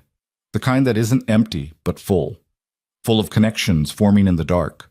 Full of a pattern emerging from 15 years of scattered pieces that were suddenly arranging themselves into something coherent and monstrous. March knew Phantom was living there, Ash said. His voice was barely audible. Under the name James Hale. March tracked him. "I can't prove that definitively," Rachel said, "but the circumstantial evidence is compelling. March resurfaces in Reno in 2019. Phantom, James Hale, has been living in Reno since 2008. Millbrook Terrace is a building with no strategic value to Ridgeline's portfolio. Crow acquires it anyway in 2021. Phantom dies of cancer in 2022. And within 6 months of his death, Crow begins eviction proceedings against his widow." She closed the folder, removed her glasses, rubbed the bridge of her nose. The question isn't whether March knew Phantom was there. The question is what he wanted from him, and whether Phantom's death was the end of it, or just the beginning. Graves pushed himself upright from the table, slowly, like a man standing up from a wreck, checking for broken bones, testing what still worked. He turned away from the group and walked 3 steps toward the wall of photographs. His back was to them. His hands hung at his sides. His fingers opened and closed, open, closed, open, closed. A rhythm that Tank recognized from years of watching Graves process the kind of rage that couldn't be expressed without consequences. "He never stopped hunting him," Graves said to the wall. His voice was someone else's, someone stripped down to the wiring, all insulation burned away. March spent 20 years rebuilding his operation, and somewhere in those 20 years he found Phantom. He knew where he lived, he knew he was sick, and he waited.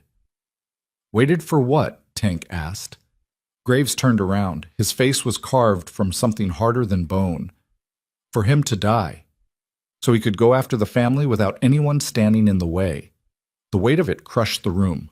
Not physically, but you could feel it in the way men shifted, the way eyes dropped to the table and then forced themselves back up. Phantom hadn't just run from a federal case. He'd run from Devlin March. And March had followed him across 20 years, across state lines, across false names and buried identities. Followed him with the patience of a predator who measures time in decades instead of days. And now Phantom was dead. And the only things standing between March and whatever he wanted were a dying woman, a 9-year-old girl, and a motorcycle club that didn't even know the war had started. "What does March want?" Hollow asked. He'd been silent through the entire briefing, leaning against the wall near the door, his pale eyes moving between Rachel's files and Graves's face, with the patient focus of a man who understood that the most important information in any room was rarely spoken aloud. This isn't about rent money. This isn't about one apartment in a building that doesn't fit his portfolio. What does March want from Phantom's family? Rachel hesitated. It was the first time she'd shown anything other than clinical detachment, and it was the hesitation that scared everyone, because a woman who dealt in financial crimes and developer corruption for a living didn't hesitate unless the answer was genuinely terrible. "I don't have proof," she said carefully, "but I have a theory." "Talk." When Phantom agreed to disappear, when he refused to testify and went into self-imposed exile, the federal case against March collapsed. But the investigation generated something that March couldn't destroy: a file. Documentary evidence, transaction records, account numbers, routing information, names of associates across 4 states. The feds compiled it during the investigation and sealed it when the case fell apart. "Phantom had a copy," Ash said. It wasn't a question. Phantom was the only civilian with direct knowledge of the investigation's scope. If he kept records, notes, copies of documents the feds showed him during his interviews, anything that could reconstruct the network March spent 2 decades rebuilding, those records would be the most dangerous thing in March's world. Because the money laundering operation he's running now through Ridgeline Capital uses the same network. Same routes, same methods, same people. If someone took Phantom's records and matched them against Ridgeline's current operations, the whole thing collapses, Graves finished. The whole thing collapses, and March goes to prison for the rest of his life. Graves looked at Ash. Ash looked back. The same thought passed between them. Visible, electric, inevitable. "That's why he bought the building," Graves said. "That's why he's pushing Lena out. He's not trying to flip the apartment. He's trying to search it. He's looking for whatever Phantom left behind. And once Lena's gone," Ash said, "he can tear the unit apart without anyone noticing." The wind outside picked up, a long, low howl that pressed against the walls of the clubhouse and found every gap, every crack, every imperfection in the structure. The bare bulb in the hallway swung harder. Shadows shifted. Graves pulled his phone from his pocket. Dialed. It rang 4 times before a voice answered, groggy, confused, the voice of a man pulled from sleep. "Mace, it's Graves. Who's on watch at Millbrook?" A pause. The sound of sheets moving. Sutton took the midnight shift. Should still be there. Call him, now. Tell him nobody enters that building. Nobody. Not Crow, not maintenance, not anyone he doesn't recognize. And tell him to check on Lena and Ellie. Graves, it's 3 in the morning. Call him now. He hung up. His hand was steady, but his jaw was wire-tight, the tendons in his neck standing like cables under the skin. He looked at Rachel Dunn, who was packing her files back into the messenger bag with the efficient movements of someone who had delivered her payload and understood it was time to leave. "Ms. Dunn, what do I owe you?" "Nothing." She stood up, slung the bag over her shoulder. "I took this meeting because your associate told me Crow was squeezing a single mother on a ventilator out of her apartment so a developer could flip the property. I've spent 8 years watching men like March and Crow gut this city block by block, and the state won't touch them because the tax revenue from their developments is too valuable. So no, you don't owe me anything." She paused at the door. "But I'll tell you something for free." Graves waited. March is careful, meticulous. He spent 20 years building a system that's designed to withstand exactly the kind of pressure you're trying to apply. Cash on the desk won't work. Intimidation won't work. And if you go at him directly, the way men in your position tend to do, he'll use it. He'll call the police. He'll file harassment charges. He'll get restraining orders against every member of your club, and then he'll use those orders to put men on parole back in prison. He wants you to make a mistake, Mr. Mercer. He's counting on it. Then what do you suggest? Rachel looked at him with eyes that had seen 100 of these fights and knew how most of them ended.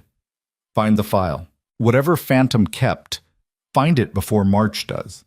Because right now, that file is the only thing in the world that scares a man like Devlin March more than a room full of bikers. She left. The steel door closed behind her with a metallic finality that rang through the clubhouse like the last note of something ending. Graves stood at the table for a long time after she was gone. Tank sat in a chair that groaned beneath his weight, his massive arms folded across his chest, his face working through expressions that ranged from rage to grief to a kind of bewildered heartbreak that looked wrong on a man his size, like watching a mountain try to cry. Phantom knew, Tank said finally. His voice was thick. He knew March was still out there.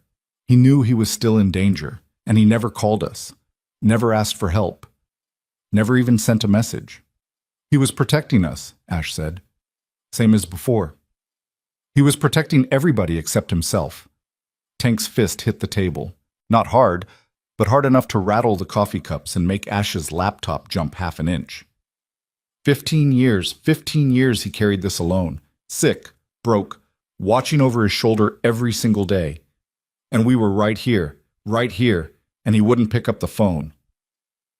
Because the phone was the danger, Hollow said quietly. He hadn't moved from his position against the wall. His voice carried the weight of someone who understood operational security not as an abstract concept, but as a daily reality.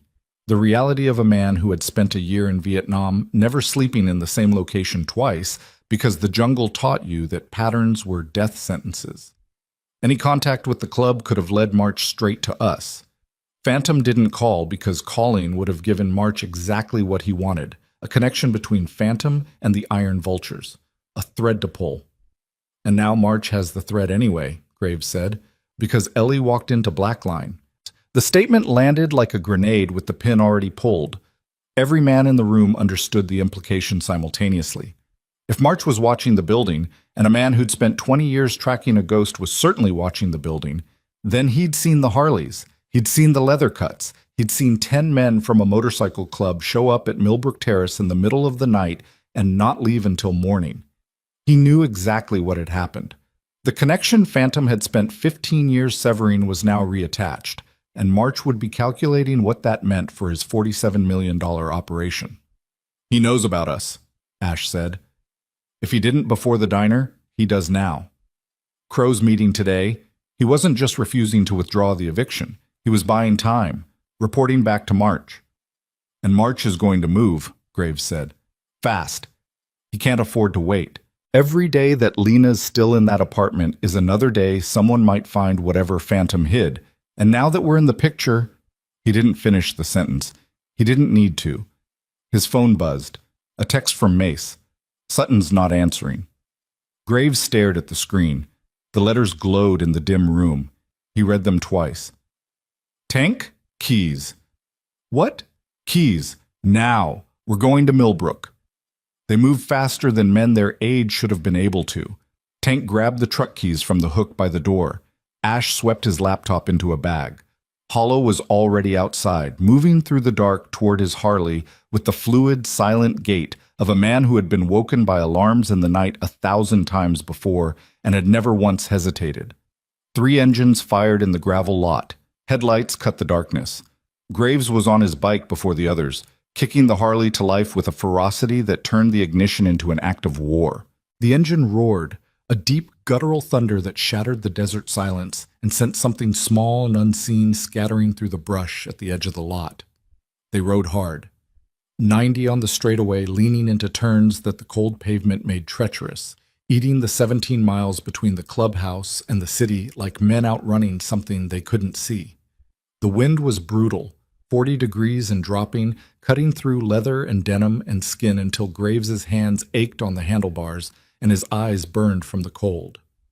Millbrook Terrace came into view at 3:41 a.m. The first thing Graves noticed was the truck. Sutton's truck, a black Ford F-150 with a dented rear bumper and Iron Vulture sticker on the back window, sat in its usual spot at the curb outside the building. Engine off, lights off. The driver's door was closed. The second thing he noticed was the building's front door. It was open. Not wide, maybe 4 inches, but open, hanging on its hinges with the casual wrongness of something that should have been locked and wasn't. Graves killed his engine half a block away. Tank and Hollow followed. They approached on foot, spreading out without discussion. Graves up the middle, Tank to the left, Hollow circling toward the building's rear exit. Boots on wet pavement. No talking, no signals. Just the automatic choreography of men who had walked into uncertain situations enough times to make caution feel like breathing. Graves reached the truck first. He looked through the driver's window. Sutton was inside. Slumped in the seat with his head tilted back against the headrest, mouth open. For one horrible, suspended second, Graves thought he was dead. Then Sutton's chest rose, shallow, labored, and Graves saw the blood.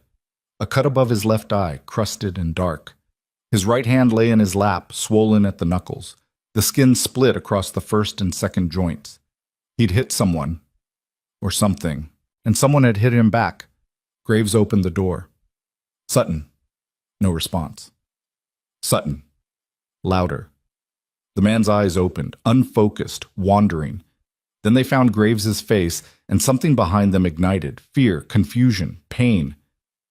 They came, Sutton said. His voice was slurred. Concussion, maybe. Or just the disorientation of being hit hard enough to lose time. Two guys. Suits. Middle of the night. I tried to... He winced. His hand went to his ribs, and the movement told Graves everything. Cracked, possibly broken. They said they were building inspectors. Emergency inspection. I told them to get lost. One of them.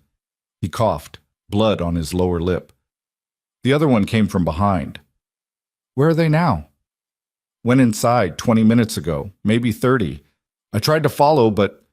He gestured weakly at his ribs. His eyes were wet.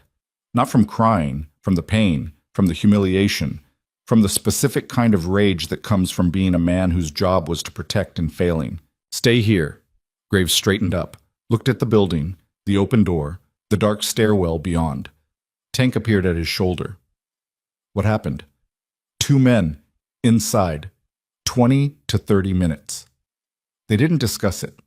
They went in.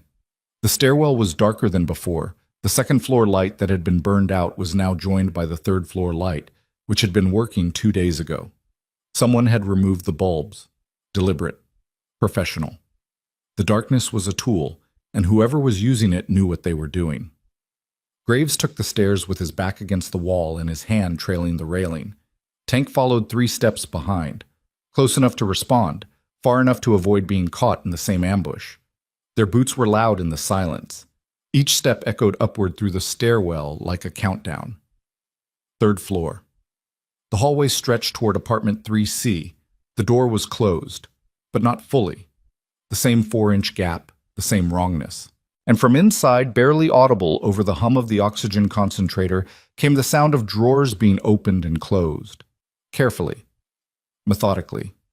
The sound of someone searching. Graves pushed the door open. 2 men stood in Lena Vale's kitchen. Both wore dark clothing, not suits, despite what Sutton said, but dark jackets over dark shirts. Both had gloves.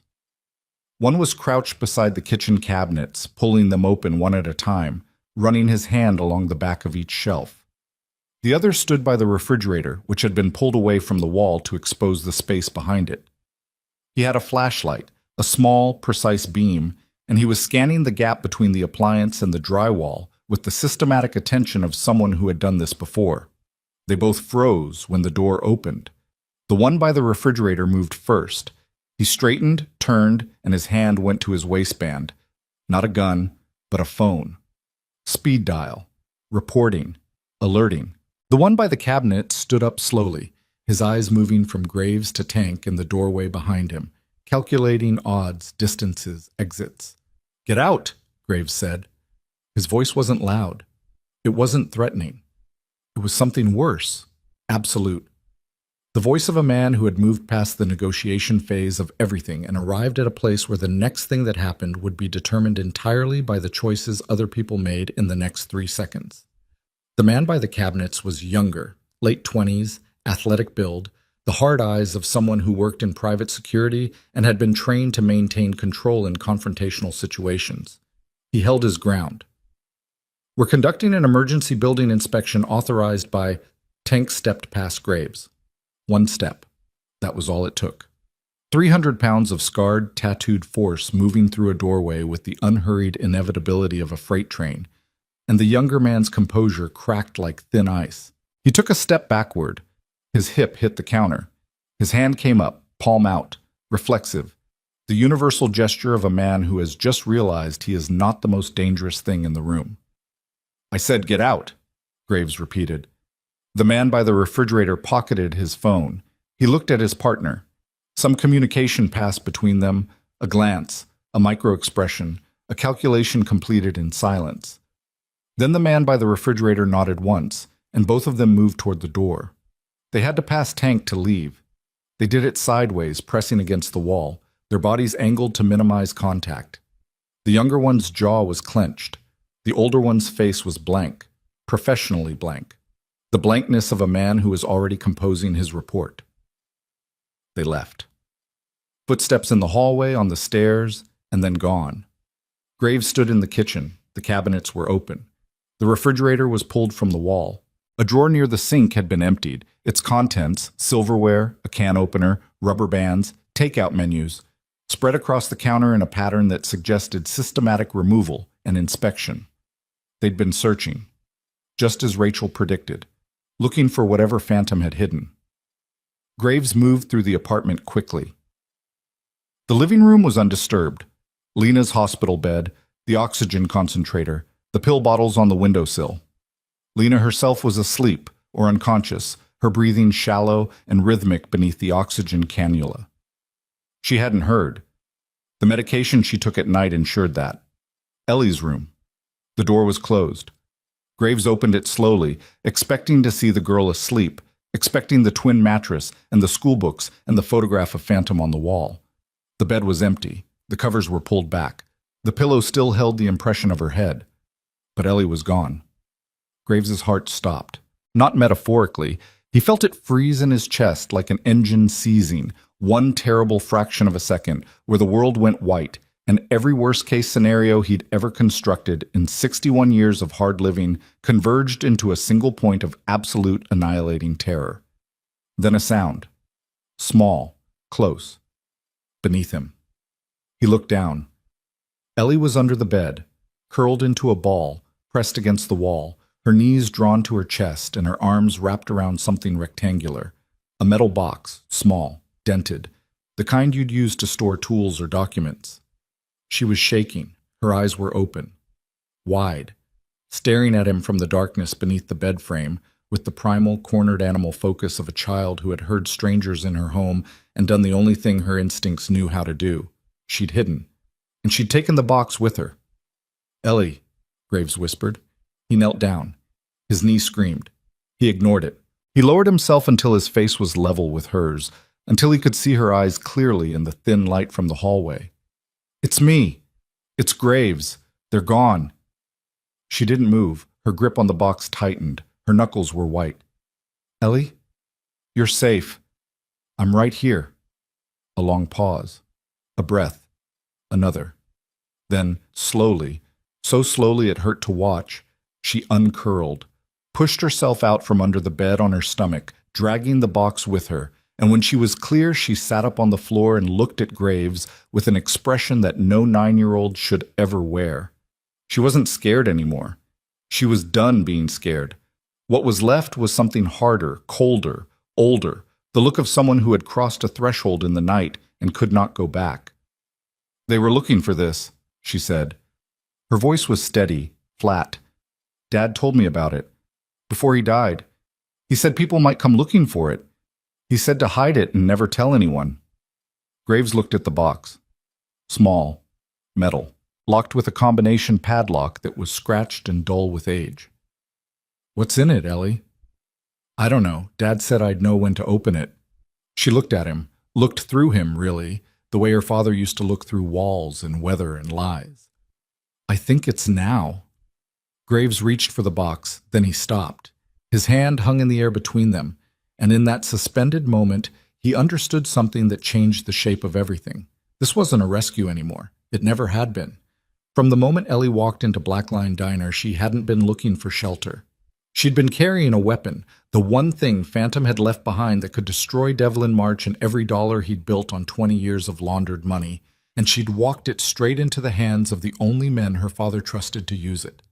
Phantom hadn't sent his daughter to find protection. He'd sent her to finish the war. And now Graves sat on a cold floor in a dark apartment with a locked box in front of him, and a 9-year-old girl beside him, and the weight of a dead man's final move pressing down on his shoulders like the sky itself. Outside, the wind howled through the broken streetlights of Millbrook Terrace. Somewhere in the distance, a siren wailed and faded. And in a warehouse office on the east side of Reno, a phone was ringing. The older man's report arriving on a desk where Devlin March, who had waited 20 years for this moment, was about to learn that the thing he'd been searching for was no longer in the apartment. It was in the hands of the Iron Vultures, and the hunt was about to become a war. The combination was Ellie's birthday. She told him without being asked, April 17th, 2016, and Graves turned the dials with fingers that felt like they belonged to someone else. The lock clicked, the lid opened, and inside, wrapped in a plastic freezer bag sealed with duct tape, was a manila envelope thick enough to bend under its own weight. Graves pulled it out. The plastic crinkled in the silence. He peeled the tape, opened the bag, and slid the contents onto the floor between them. Documents. Dozens of them. Bank statements from accounts in 3 states. Wire transfer records with routing numbers circled in black ink. A hand-drawn diagram of a distribution network. Names, locations, arrows connecting them like veins in a body. Photographs. Grainy, printed on standard paper, showing men exchanging envelopes in parking lots, loading crates into unmarked vans, standing outside businesses that Graves recognized as fronts because he'd spent 40 years in a world where fronts were as common as gas stations. And at the bottom of the stack, a single sheet of yellow legal paper covered in Phantom's handwriting, tight, angular, the penmanship of a man writing fast because time was something he didn't have enough of. Graves read the yellow page. It was a letter. Not addressed to anyone, no name at the top, no greeting, just words poured onto paper like blood from a wound. If you're reading this, I'm gone. And if Ellie brought you this box, it means the world finally did what I spent 15 years praying it wouldn't. It came from my family. Everything in this envelope is real. I kept copies of what the feds showed me during the investigation. I kept my own records too, dates, transactions, names. March thought the case died when I disappeared. It didn't die. I just buried it somewhere he couldn't reach. I know what I did to the club. I know what it looked like. I know Graves spent years hating me for leaving without a word. I'd have hated me too. But March had people inside the investigation. If I told anyone, where I was going or why, the information would have reached him within days, and he would have come. Not for me, for Lena, for the baby she was carrying. I chose them. I chose my daughter over my brothers, and I'd make the same choice every time, even knowing what it cost. But here's the thing about choices. They don't end when you make them. They keep growing, keep reaching. And the choice I'm making now, putting this box in my daughter's hands, is the last one I'll ever make. I'm trusting her to carry it to the only men in the world I'd trust with my family and with this fight. Graves, if it's you reading this, I'm sorry for all of it. And I'm asking you one more time to do what you've always done better than anyone I've ever known. Protect what matters. Graves set the letter down.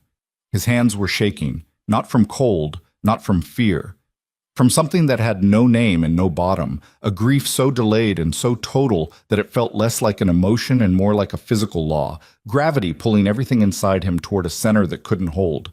He folded the letter carefully, put it back in the envelope, put the envelope back in the box, closed the lid.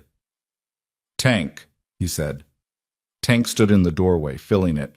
Yeah. Get Lena ready to move. Now. Tonight. We're taking them to the clubhouse. What about Sutton? Hospital, broken ribs, possible concussion. Call Mace, have him meet the ambulance, and Tank... Graves looked up. Call Deacon. Tank's eyebrows rose.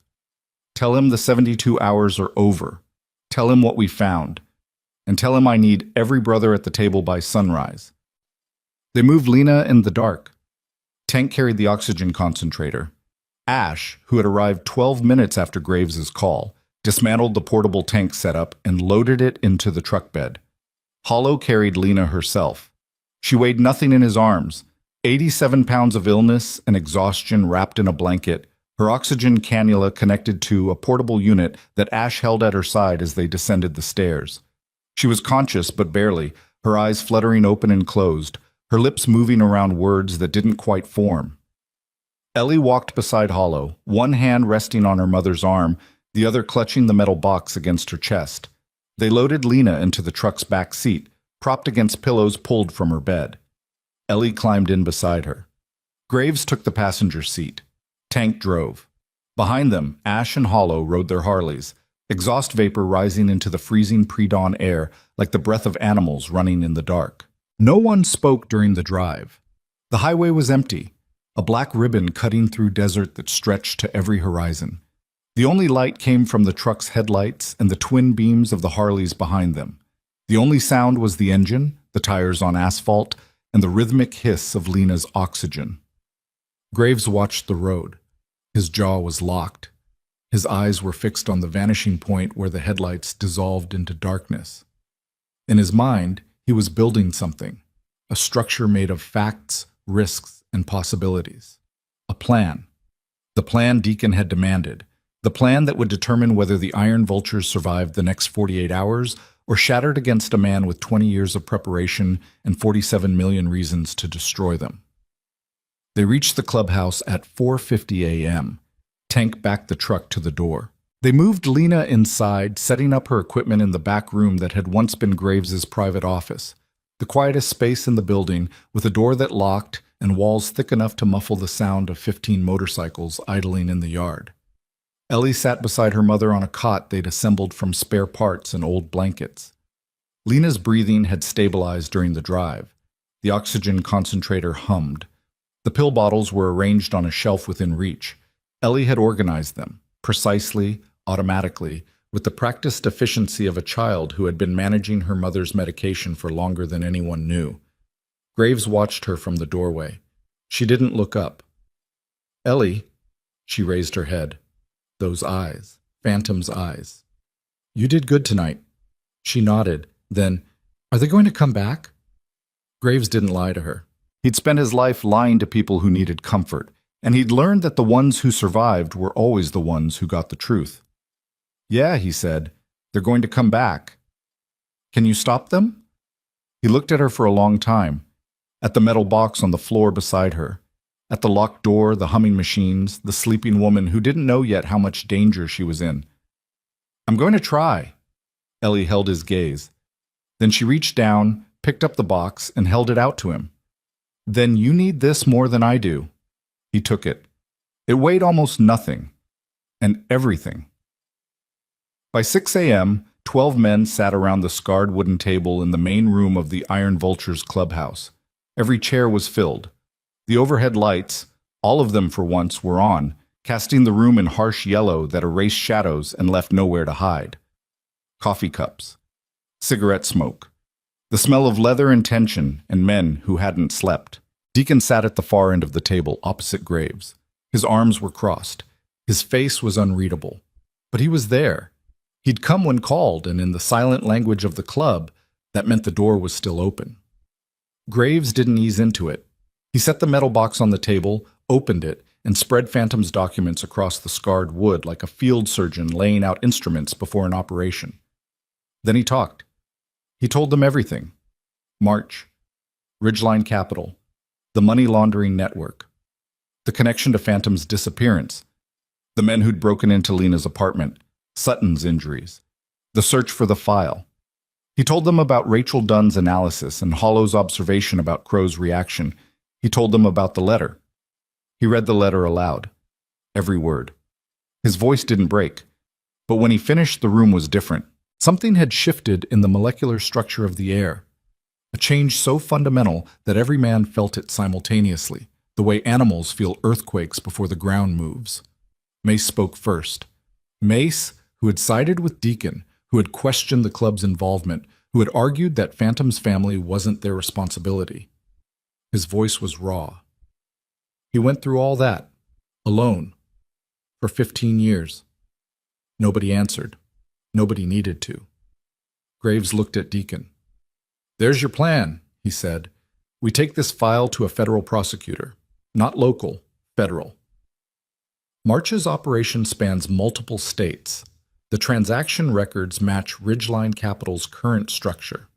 A forensic accountant has already confirmed the pattern. We hand over the evidence, the feds reopen the investigation, and March's entire world burns down from the inside. No violence, no arrests for us, no parole violations. Legal, clean, final. Deacon studied the documents. His eyes moved across the pages with the methodical precision of a man who understood tactical intelligence. The difference between information and evidence, between a lead and a weapon. "How do we know the feds won't turn this around on us?" he asked. Not hostile, genuine. The question of a man doing his job. "We show up with documents from a sealed federal investigation. First question they ask is how we got them. Second question is what our connection to the original case was. Third question is whether any of us were involved in the transactions March was laundering money through." "We weren't," Graves said. "Phantom was buying parts through March's shop. Standard transactions. Nothing illegal on our end. The feds knew that 20 years ago. That's why they wanted Phantom as a witness, not a defendant. 20 years ago, different agents, different priorities. You think a new team is going to look at a motorcycle club, handing them sealed case documents and say, 'Thank you, gentlemen, no further questions'? That's why we don't hand it over directly." Graves pulled a business card from his jacket and placed it on the table. Rachel Dunn's card. "We go through her. She's a former state AG investigator with contacts in the federal system. She acts as intermediary. The documents come from a confidential source, Phantom's estate, routed through a forensic accountant with credibility the feds trust. Our name never appears on anything." Deacon picked up the card, looked at it, looked at Graves. "And Crow?" "Crow's a puppet. March pulls the strings. When March goes down, Crow goes down with him. Every property, every LLC, every eviction he filed as part of the scheme becomes evidence in a federal racketeering case. Lena's eviction gets vacated. Millbrook Terrace gets seized. Problem solved." The table was quiet. Men looked at each other. At the documents, at Graves, at Deacon. Then Deacon nodded. Once. Small, but definitive. "It holds," he said. "One condition." "Name it." "Until the feds move on March, this club goes to ground. No contact with Crow. No rides past his properties. No intimidation. Nothing that gives March's lawyers a single frame of footage or a single witness statement that puts us within a mile of his operation. We become ghosts." "Agreed." "And the girl and her mother stay here, under full protection, rotating shifts. Armed." "Already in place." Deacon looked at Graves across the length of the table. The distance between them, the same distance that had felt like a border 2 days ago, now felt like something else. A bridge. Damaged, strained, but holding. "Then we ride," Deacon said. At 9 a.m., Ash delivered the documents to Rachel Dunn's office in a sealed case with a chain of custody log that would hold up in any courtroom in the country. Rachel had a meeting with a federal prosecutor in Las Vegas scheduled for the following morning. A woman she'd worked with before, someone she trusted, someone who understood that the most important cases in law enforcement often arrived not through official channels, but through the back doors that career investigators spent decades building. The plan was in motion, clean, legal, surgical. And then everything went wrong. It started with a phone call at 11:47 a.m. Graves was in the clubhouse yard, leaning against Tank's truck, smoking a cigarette and watching the desert heat shimmer above the gravel lot. His phone rang. Unknown number. He answered. "Mr. Mercer." The voice was male, calm, educated. The kind of calm that comes from absolute confidence, and the kind of education that teaches a man how to destroy lives without ever raising his voice. "My name is David Kellner. I believe we have some business to discuss." Graves's cigarette stopped halfway to his mouth. "David Kellner, March's alias." "I don't know anyone by that name," Graves said. "Let me help your memory. You visited one of my properties 2 days ago. You attempted to bribe my property manager with cash. And last night, you assaulted 2 of my employees conducting a lawful building inspection and removed a tenant from the premises without authorization." A pause. Calculated. "I have all of this documented. Photographs, witness statements, security footage. What do you want?" "I want what belongs to me. You have documents that were stolen from a federal investigation 20 years ago. Possessing them is a felony. Distributing them is obstruction of justice. And if those documents reach a prosecutor's desk, the first person they'll investigate isn't me. It's the man who provided them. Graves's hand tightened on the phone. You've got nothing. I have everything, Mr. Mercer. I've had 20 years to build a paper trail that leads away from me and toward anyone foolish enough to challenge it. Do you think I rebuilt an operation of this scale without contingency plans? Without fall guys? Without documentation that shows your club's fingerprints on transactions that you didn't even know were happening? The words landed like ice in Graves's bloodstream. He thought of what Deacon had warned, the feds turning the investigation around. March had been planning for this. For 20 years. Not just hiding his operation, but building a trap. A dead man's switch made of fabricated records and planted evidence designed to redirect any investigation toward anyone who tried to bring him down. I'll make this simple, March continued. You have something I want. I have something you need. The freedom of every man in your club who's on parole, on probation, or one mistake away from a cell. Return the documents. Walk away. And this ends. Everyone goes home. Nobody gets hurt. And Lena Vale, her daughter? Ms. Vale's tenancy will be terminated per the existing legal proceedings. She'll be given 30 days to vacate. Standard process. Humane. You're going to tear that apartment apart the second she's gone. What I do with my properties is my concern. Graves closed his eyes. The cigarette burned between his fingers, ash growing long, untouched. The desert wind pulled at his jacket. He could hear the faint hum of Harleys being worked on in the garage, the sound of men maintaining machines they might need to ride into something unforgiving. You've got 24 hours, March said. After that, I file criminal complaints, assault, breaking and entering, theft of federal documents, harassment, and I make a very detailed call to every parole officer attached to every name on your club's charter. Another pause. Longer this time. 24 hours, Mr. Mercer. Use them wisely. The line went dead. Graves stood in the yard for a long time. The cigarette burned down to his fingers. He let it. The pain was small and specific and real, the only thing in that moment that he could control. Then he went inside. He found Ash in the main room, typing furiously on his laptop. Ash! Stop! We have a problem. He relayed the call, word for word. The room filled as he spoke, Tank drifting in from the garage, Hollow from the hallway, Deacon from the back entrance where he'd been checking the perimeter. By the time Graves finished, every brother who'd been at the table that morning was back, and the energy in the room had transformed from the cautious optimism of a plan coming together to the electric dread of a plan coming apart. He's bluffing, Mace said. Fabricated records. That's conspiracy to frame. The feds would see through it. Would they? Deacon's voice cut through the room like a blade. In what timeline? After 6 months of investigation? A year? 2 years? While they sort through 20 years of March's paper trail, which of us sits in a cell waiting for the truth to come out? He looked around the table. Tank, you've got 3 years left on parole, 1 arrest, 1, and you're back inside for the full 7. You willing to bet that the federal government moves faster than March's lawyers? Tank said nothing. His face was stone, but his hands, resting on the table, were trembling. He's right, Ash said quietly. Everyone looked at him. Ash rarely conceded to Deacon on anything, and the admission carried the weight of a white flag.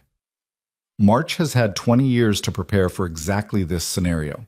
If he says he has fabricated records linking us to his transactions, he probably does. Giving the documents to the feds doesn't just expose March. It triggers whatever dead man's switch he's built, and we have no way of knowing what that switch looks like until it's too late. The room was suffocating. 12 men in a concrete building, surrounded by motorcycles and desert, and every exit was closing.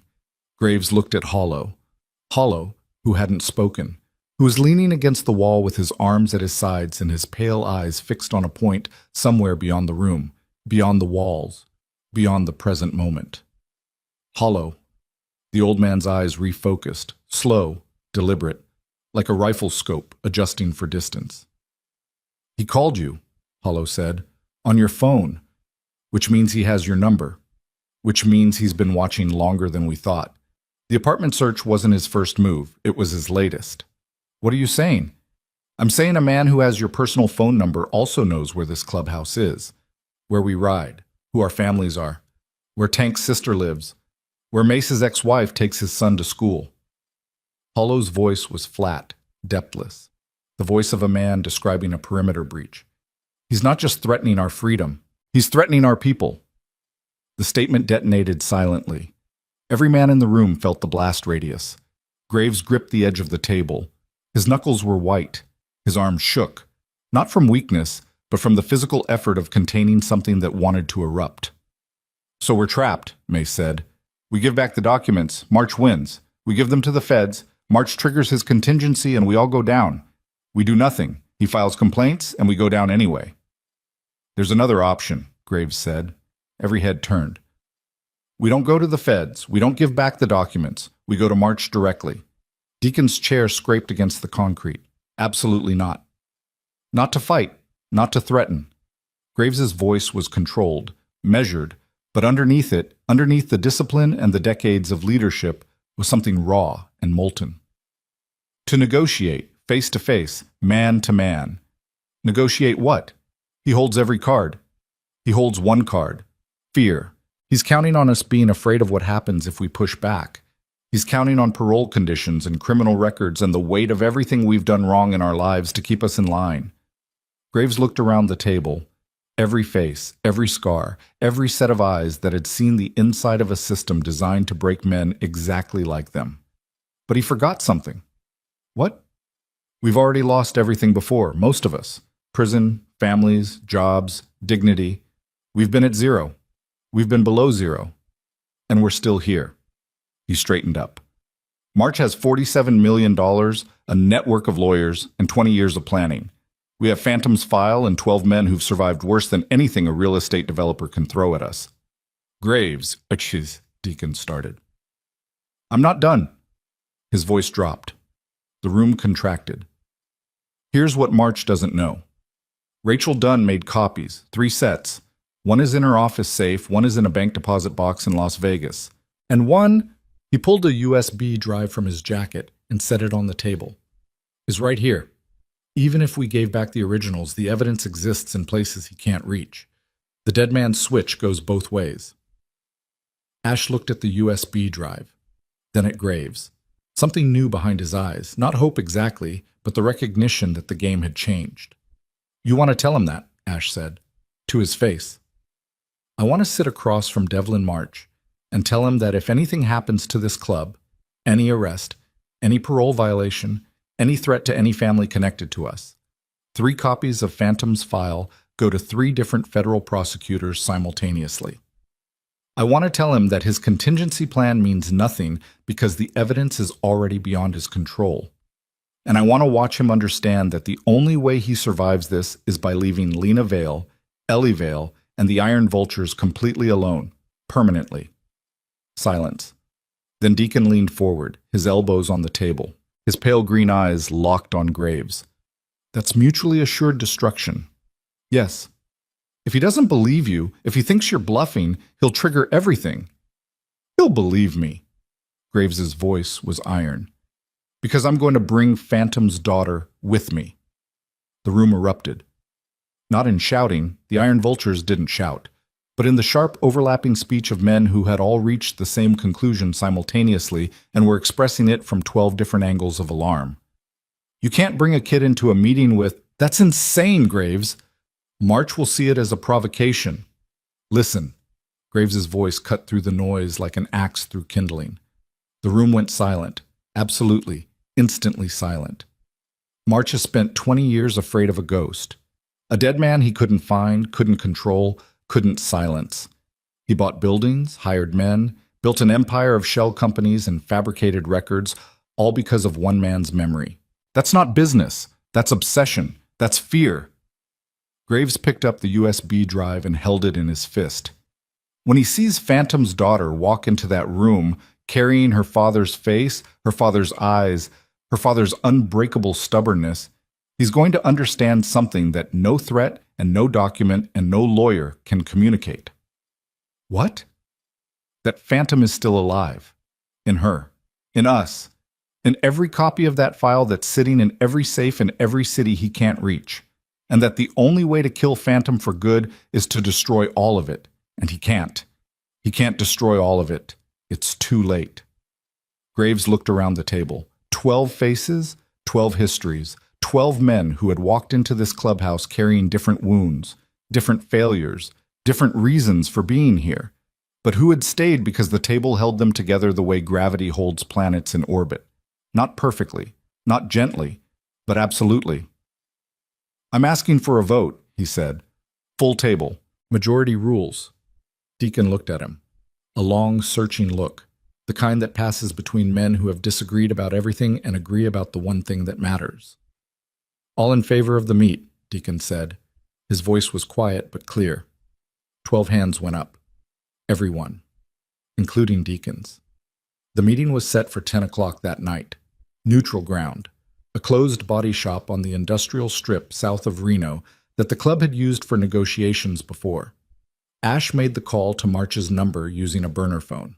The terms were simple: Graves, 2 escorts, and 1 civilian. March could bring whatever he wanted. The location was public enough to discourage anything reckless, private enough to allow honesty. March agreed. Quickly. Too quickly, Hollow noted. The eagerness of a man who believed he was walking into a surrender. At 9:30 p.m., 4 Harleys and Tank's truck pulled out of the clubhouse lot. Graves rode point. Tank and Deacon flanked. Hollow brought up the rear. In the truck, driven by Ash, sat Ellie Vale, wearing clean clothes that the bikers had bought that afternoon, her dark hair combed for the first time in days, Phantom's metal box on the seat beside her. She hadn't argued when Graves asked her. She hadn't hesitated. She'd looked at him with those ancient eyes and said 2 words. "I'm ready." They rode in formation through the Nevada night, 5 machines cutting through cold air under a sky so clear the stars looked like bullet holes in black fabric. The desert stretched away on both sides, vast and indifferent. The road hummed beneath their tires. At 9:58 p.m., they pulled into the body shop's gravel lot. 3 vehicles were already there: a black SUV, a silver sedan, and a white Mercedes that gleamed under the parking lot's single floodlight like a tooth in a dark mouth. Graves killed his engine. The others followed. Silence flooded back in, the desert's natural state, broken only by the tick of cooling engines and the distant cry of something wild and unseen. He looked at Ellie through the truck's window. She was sitting straight, hands in her lap, face composed. The metal box rested against her hip. "Stay with Ash until I come for you," Graves said.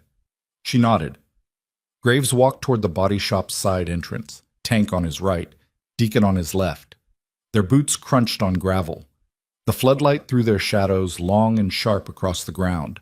3 silhouettes moving toward a door behind which a man who had spent 20 years building an empire on fear was waiting to learn whether fear was enough. Graves put his hand on the door handle. Cold metal. He could feel his heartbeat in his palm, steady, heavy, the rhythm of a machine that had been running for 61 years and wasn't done yet. He pushed the door open, and there, standing in the center of a concrete floor beneath the blue-white glare of industrial fluorescence, surrounded by the ghosts of stripped cars and the smell of old grease and new money, stood Devlin March. Older, heavier, his hair silver and thin, his eyes carrying the particular emptiness of a man who had replaced every human connection in his life with transactions. March looked at Graves. Graves looked at March. 20 years of distance, 20 years of a dead man between them. "Mr. Mercer," March said, "you brought friends." Graves didn't answer. He turned and nodded toward the truck. The passenger door opened. Ellie stepped out into the floodlight, small, straight-backed, Phantom's face in miniature, carrying a dented metal box in both hands like a soldier carrying a flag into territory that had been lost and was about to be reclaimed. She walked toward the body shop door. Her sneakers crunched on the gravel. Each step deliberate. Each step closer.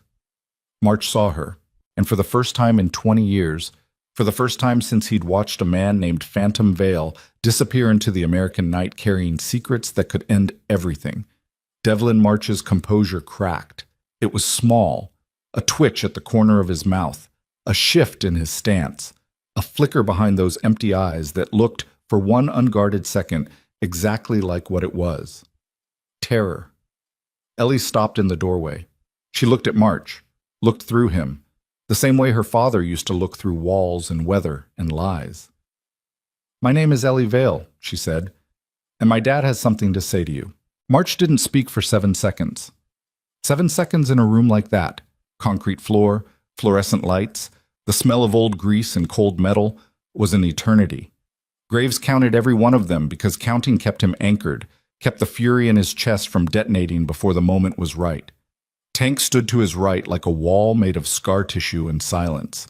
Deacon stood to his left, coiled, his pale green eyes locked on the two men flanking March, both large, both in dark suits, both carrying the particular stillness of private security, trained to respond to signals invisible to anyone outside the arrangement. Ellie stood in the doorway. She hadn't moved past the threshold. The metal box rested in her hands. The floodlight behind her threw her shadow long and thin across the concrete floor, stretching all the way to March's polished shoes. March recovered. You could see it happen, the crack in his composure sealing over, the mask sliding back into place like a visor closing. He adjusted his jacket, straightened his cuffs, and when he spoke, his voice carried the same educated, frictionless calm that had characterized the phone call. "Using a child," he said. "That's a new low, even for men like you." "She asked to come," Graves said. "I'm sure she did. Children can be coached to say anything." "She's not coached. She's Phantom's daughter, and she's carrying the last thing Phantom ever left behind." March's eyes dropped to the box. Just for a second, a fraction. But Graves caught it. The same involuntary recognition response Hollow had identified in Crow's office. The gravitational pull of something you've been hunting for 20 years suddenly materializing in a child's hands. "Mr. Mercer, I came here to resolve this civilly. I outlined my terms on the phone. Return what doesn't belong to you, and we all walk away." "Your terms?" Graves took one step forward. His boot hit the concrete with a sound that echoed off the walls. "Your terms are a threat wrapped in a handshake. You want me to believe that a man who's been laundering money through real estate for 2 decades, who tracked a dying man across 4 states, who sent men into a sick woman's apartment at 3 in the morning, is offering a civil resolution?" March's jaw tightened, the smallest movement. "You're making accusations you can't support." "I can support every one of them, and so can the 3 copies of Phantom's file that are sitting in 3 different locations right now, waiting for a phone call." The room changed. Not visibly. Nothing moved. No one shifted. But the electromagnetic charge between the 2 men altered, the way air changes before lightning. March's security detail registered it. One of them took a half step forward.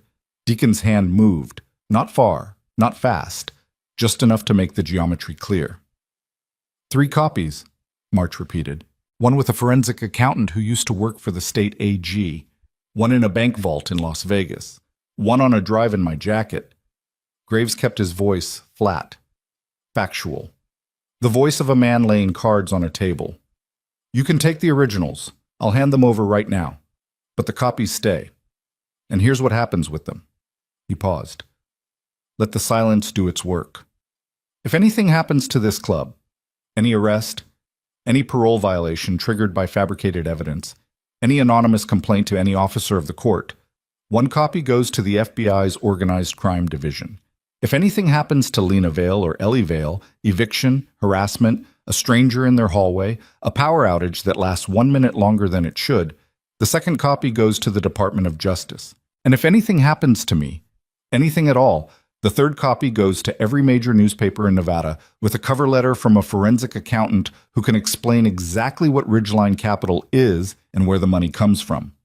March stared at him. The emptiness in his eyes had been replaced by something active, calculating, the rapid, desperate computation of a man running scenarios and finding no exit. "That's blackmail," March said. "That's insurance," Graves said. "The same kind you've been carrying for 20 years. The only difference is, I'm telling you about mine." March's hands flexed at his sides. Open, closed, open. The gold watch on his wrist caught the fluorescent light and threw a small, bright shard across the ceiling. "And what do you want?" March asked. The civility was gone from his voice. What remained was the real thing underneath, hard, bitter, corroded by 2 decades of maintaining a lie. Specifically, what do you want in exchange for not destroying everything I've built? 3 things. Graves held up one finger. Lena Vale's eviction is withdrawn, permanently. Her rent is waived for the remainder of her tenancy, however long that is. If she lives another year or another 30 years, she doesn't pay a dime. Second finger. Vincent Crowe sells Millbrook Terrace to a nonprofit housing organization. I don't care which one. I don't care what he loses on the deal. The building gets transferred to people who will maintain it and protect the tenants who've been living under his neglect. Third finger. You disappear. From Reno. From Nevada. From any state where Phantom's file connects you to laundered money. You shut down Ridgeline Capital. You dissolve every LLC. And you never come within 100 miles of Phantom's family again. March laughed. It was short, ugly, stripped of humor. The sound of a man confronting an absurdity so total it bypassed anger and landed somewhere in the territory of disbelief. You're asking me to abandon a $47 million development. I'm asking you to walk away alive and free, which is more than you gave Phantom. The laughter died. March's face went still. Behind the mask, behind the suit, behind the 20 years of careful construction, something ancient surfaced. The original thing, the thing that had been there before the money and the lawyers and the shell companies. Fear. The same fear that had driven him to flip on his associates 20 years ago. The same fear that had made him spend 2 decades building walls around himself. The fear of a man who knew, at his core, that everything he had was built on sand. You can't enforce this, March said. His voice was quieter now, smaller. You can't guarantee that copies won't surface anyway. You can't guarantee that your forensic accountant won't decide to go to the feds on her own. You can't... You're right. Graves cut him off, not angry, almost gentle. The gentleness of a man closing a trap. I can't guarantee anything. That's the point. Neither can you, neither can anyone. That's what it feels like, March. Living without guarantees, without safety nets, without a system designed to protect you at everyone else's expense. He took another step forward, close enough now to see the pores on March's face, the broken capillaries beneath his eyes, the thin sheen of sweat on his upper lip. That's what Phantom lived with for 15 years. That's what his wife lives with every time she takes a breath through a machine. That's what his daughter has lived with since the day she was born. No guarantees, no protection, just survival. He reached into his jacket and pulled out the metal box, set it on a workbench between them. The sound of metal on metal rang through the body shop like a bell. Take your documents, Graves said. Take the originals and leave. March looked at the box, at Graves, at the men behind him, at Ellie, still standing in the doorway, still watching with those eyes that held 15 years of a dead man's vigilance. Then he reached for the box. His hand stopped 6 inches from the lid, because Ellie spoke. He forgave you. March froze. His hand hung in the air. He didn't look at her, couldn't look at her, or wouldn't, which amounted to the same thing. My dad, Ellie continued. Her voice was steady, clear. The voice of someone who had carried a message across miles and years and was finally delivering it to the only person who needed to hear it. He talked about you once, near the end. He was on a lot of medication and he said things he usually kept inside. He said you were scared. He said scared men do terrible things because they think survival is the same as strength. And he said he forgave you, not because you deserved it, because carrying it was killing him faster than the cancer. March's hand trembled, visibly. The tremor ran from his fingers to his wrist to his forearm, and he pulled his hand back and pressed it flat against his thigh to stop it. The same gesture Graves used, Tank used, every man in the room used when the body tried to express something the mind refused to authorize. He didn't speak for a long time. The fluorescent lights buzzed overhead.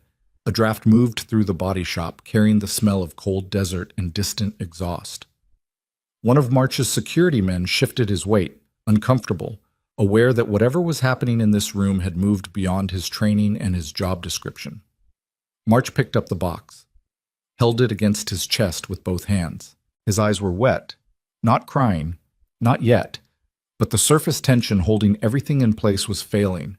And what was underneath was not the monster Graves had expected, but something sadder and more common. A man who had spent so long running from what he'd done that he'd forgotten there was ever a version of himself worth running toward. 30 days, March said. His voice was hoarse, damaged. I'll need 30 days to dissolve the entities and transfer the property. You have 14. March closed his eyes, opened them, nodded once. He turned and walked toward the back exit.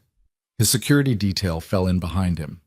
His shoes echoed on the concrete, expensive, precise, the sound of a world he'd built step by step now being walked away from. At the door, he stopped. The file, he said without turning around. The copies. If I do what you're asking, everything you're asking, will you destroy them? Graves looked at Deacon. Deacon looked at Graves. A conversation happened in the space between their eyes. Years of disagreement, years of tension, years of two men who led differently but protected the same thing. Deacon nodded. When it's done, Graves said, when Lena's safe, the building's transferred, and you're gone. When I can look at that girl and tell her that the thing her father spent his life running from is finally over. Then, and not 1 second before, the copies get destroyed. March stood at the door for 3 more seconds. Then he pushed through it and disappeared into the Nevada night, and the sound of a car engine starting and tires on gravel, and then nothing, just wind, just desert, just the vast, empty silence of a landscape that had witnessed everything and would remember none of it. Graves exhaled, long, shaking, the kind of exhale that empties a man completely. Lungs, chest, shoulders dropping, spine curving forward, the physical architecture of vigilance collapsing now that the weight it was supporting had been removed. Tank put a hand on his shoulder. Didn't squeeze. Just rested it there. The weight of a 300-pound man's hand, gentle, absolute, present. It's done, Tank said.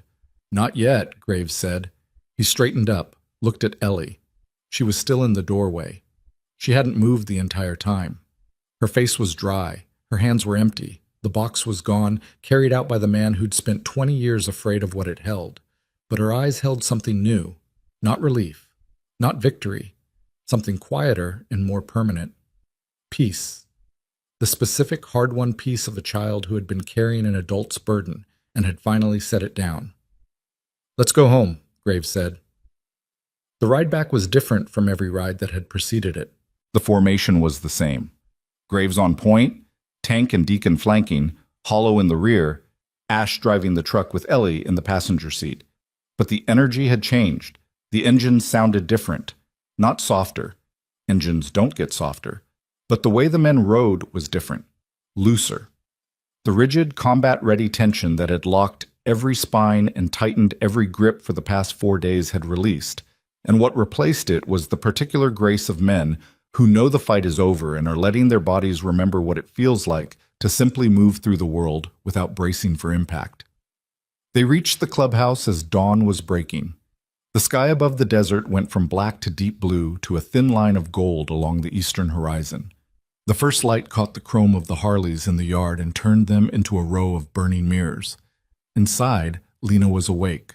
She was sitting up in the hospital bed, not fully upright but propped against the pillows, her oxygen cannula in place, her hands folded in her lap. She looked better. Not healthy, that was months or years away if it came at all, but present, anchored. The glassy, medicated distance that had characterized her eyes since the night they moved her was gone, replaced by a clarity that made her look for the first time like a woman who believed she might have a future worth being conscious for. Ellie went straight to her, climbed onto the bed, curled against her mother's side without a word. Lena's arm came around her, thin, trembling, but there, present, holding. Graves stood in the doorway and watched them. He didn't enter the room. Some moments belong only to the people inside them, and this was one. A mother and a daughter, holding each other in a borrowed room in a biker clubhouse at dawn, breathing together. He turned away and walked to the main room. The table was still covered with Ash's papers, coffee cups, and the detritus of 4 days of crisis management. Graves sat down in his chair at the head of the table. His knee clicked. His back ached. His hands were sore. His eyes burned. And he was so tired that his vision kept sliding out of focus. Deacon sat down across from him. For a moment, neither spoke. The dawn light filtered through the high windows, dirty industrial glass that turned the sunrise into a diffused gold haze. 27 years, Deacon said. Graves looked at him. 27 years I've sat at this table, and that's the first time I've ever seen you scared. Graves considered denying it, considered deflecting, considered the 100 ways a man in his position could reframe vulnerability as strategy. Then he let it go, all of it, and told the truth. I was terrified. Deacon nodded. Good. Scared men who admit it make better decisions than brave men who don't. He paused. You did right, Graves. Not perfectly, not cleanly, but right. Couldn't have done it without the vote. Couldn't have gotten the vote without the plan. A ghost of a smile, the first one Graves had seen on Deacon's face in years. Don't let it go to your head. Graves almost laughed. Almost.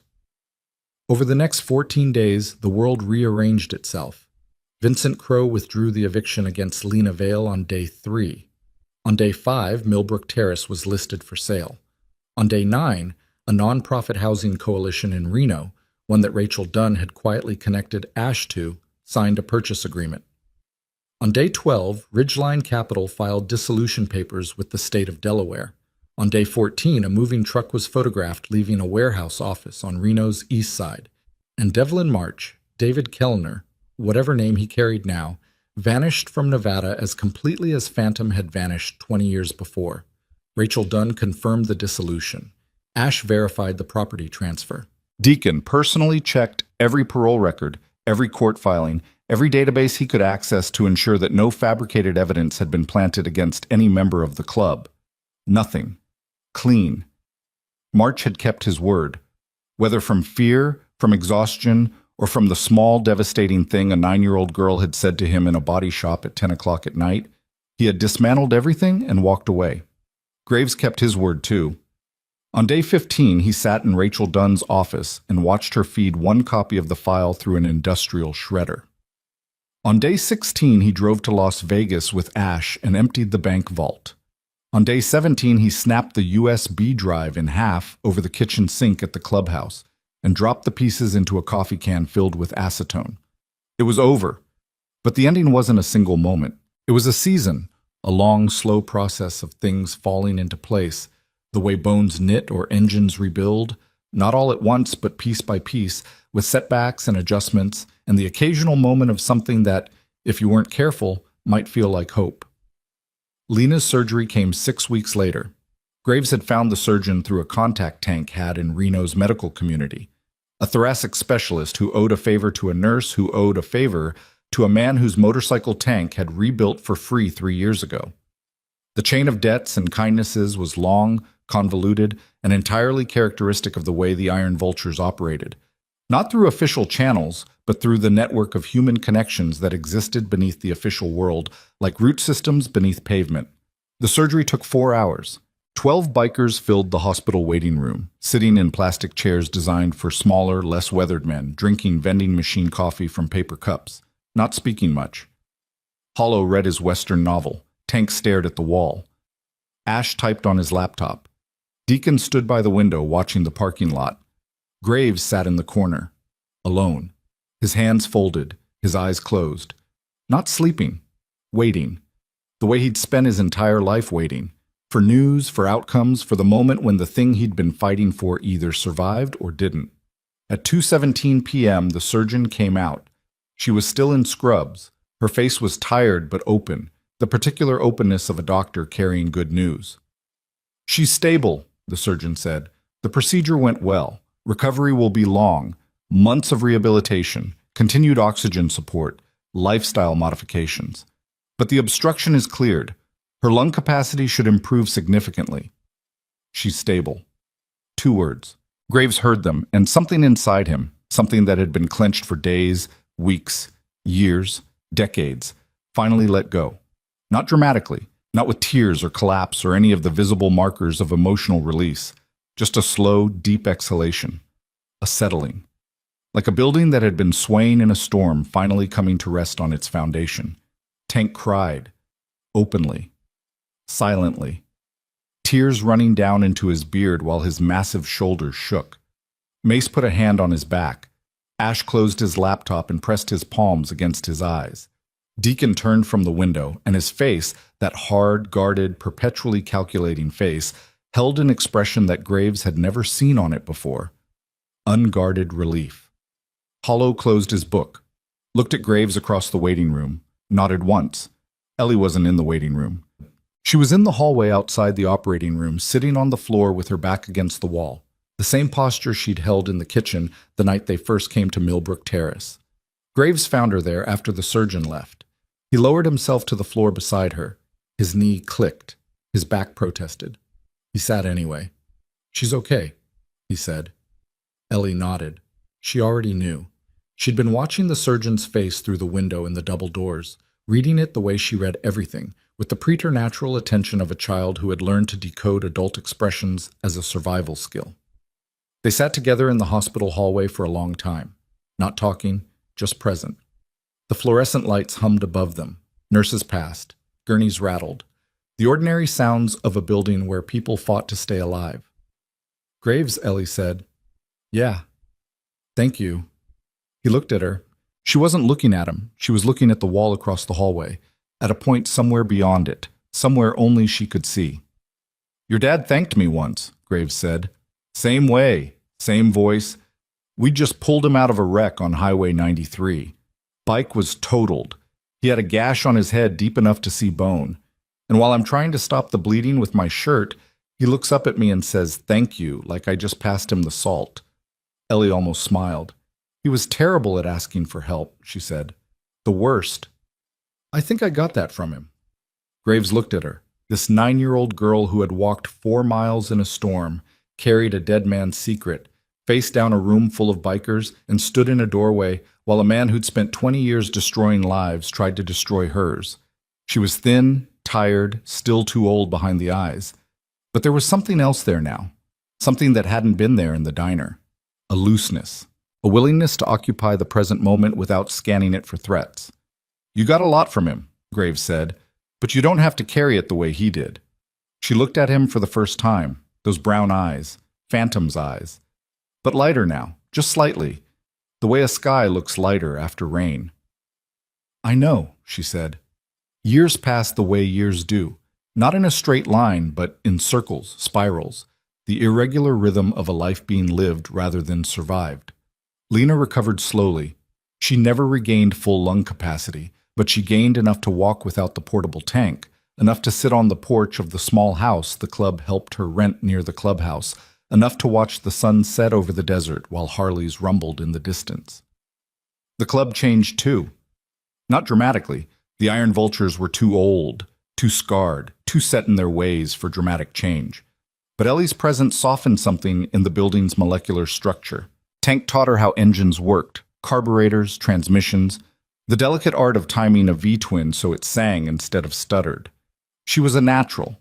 Her hands were small but precise, and she had Phantom's instinct for machines, the ability to listen to an engine and hear what was wrong the way musicians hear a note slightly flat. Ash helped her with school. Not just homework, the deeper architecture of learning, the frameworks that turn information into understanding. He was patient with her in a way he'd never been patient with anything, and when she brought home her first A on a math test, he pinned it to the clubhouse wall next to the photographs of fallen brothers as if it belonged there. Nobody took it down. Hollow read to her.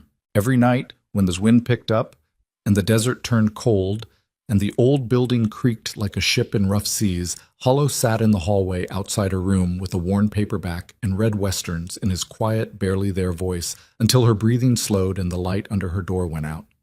He never missed a night. Not once. And Graves watched. He watched from the corner booth at Blackline Diner where this had all started. He watched from the head of the table where the club still met, still argued, still held votes that sometimes went his way and sometimes didn't. He watched from the yard of the clubhouse where Ellie, growing taller every month, worked on a motorcycle frame she'd pulled from the salvage pile. Phantom's old frame, they realized one afternoon, recognizing the serial number from a maintenance log that Ash had found in the club's archives. She was rebuilding her father's bike. Part by part, piece by piece, not as a memorial, but as a machine. Something that ran, something that moved, something that carried the weight of where it came from while pointing toward where it was going. The bike was finished on Ellie's 13th birthday. She wheeled it into the clubhouse yard at dawn, chrome gleaming, engine rebuilt from the frame up. 14 bikers stood in a semicircle, coffee cups in hand, watching. Lena sat in a chair by the garage door, a blanket across her lap, breathing easily in the cool morning air. Ellie kicked the engine. It caught on the first try, a deep rolling thunder that shook the gravel and sent birds scattering from the roof. The sound echoed across the desert, bounced off the distant mountains, and faded into a sky that was turning gold at the edges. She didn't ride it, not yet. She was 13. But she sat on the seat, her father's seat, and held the handlebars. And for a moment the yard was silent, except for the idling engine and the wind and the sound of men who had survived too much standing together in the early light, watching a girl become something none of them had expected.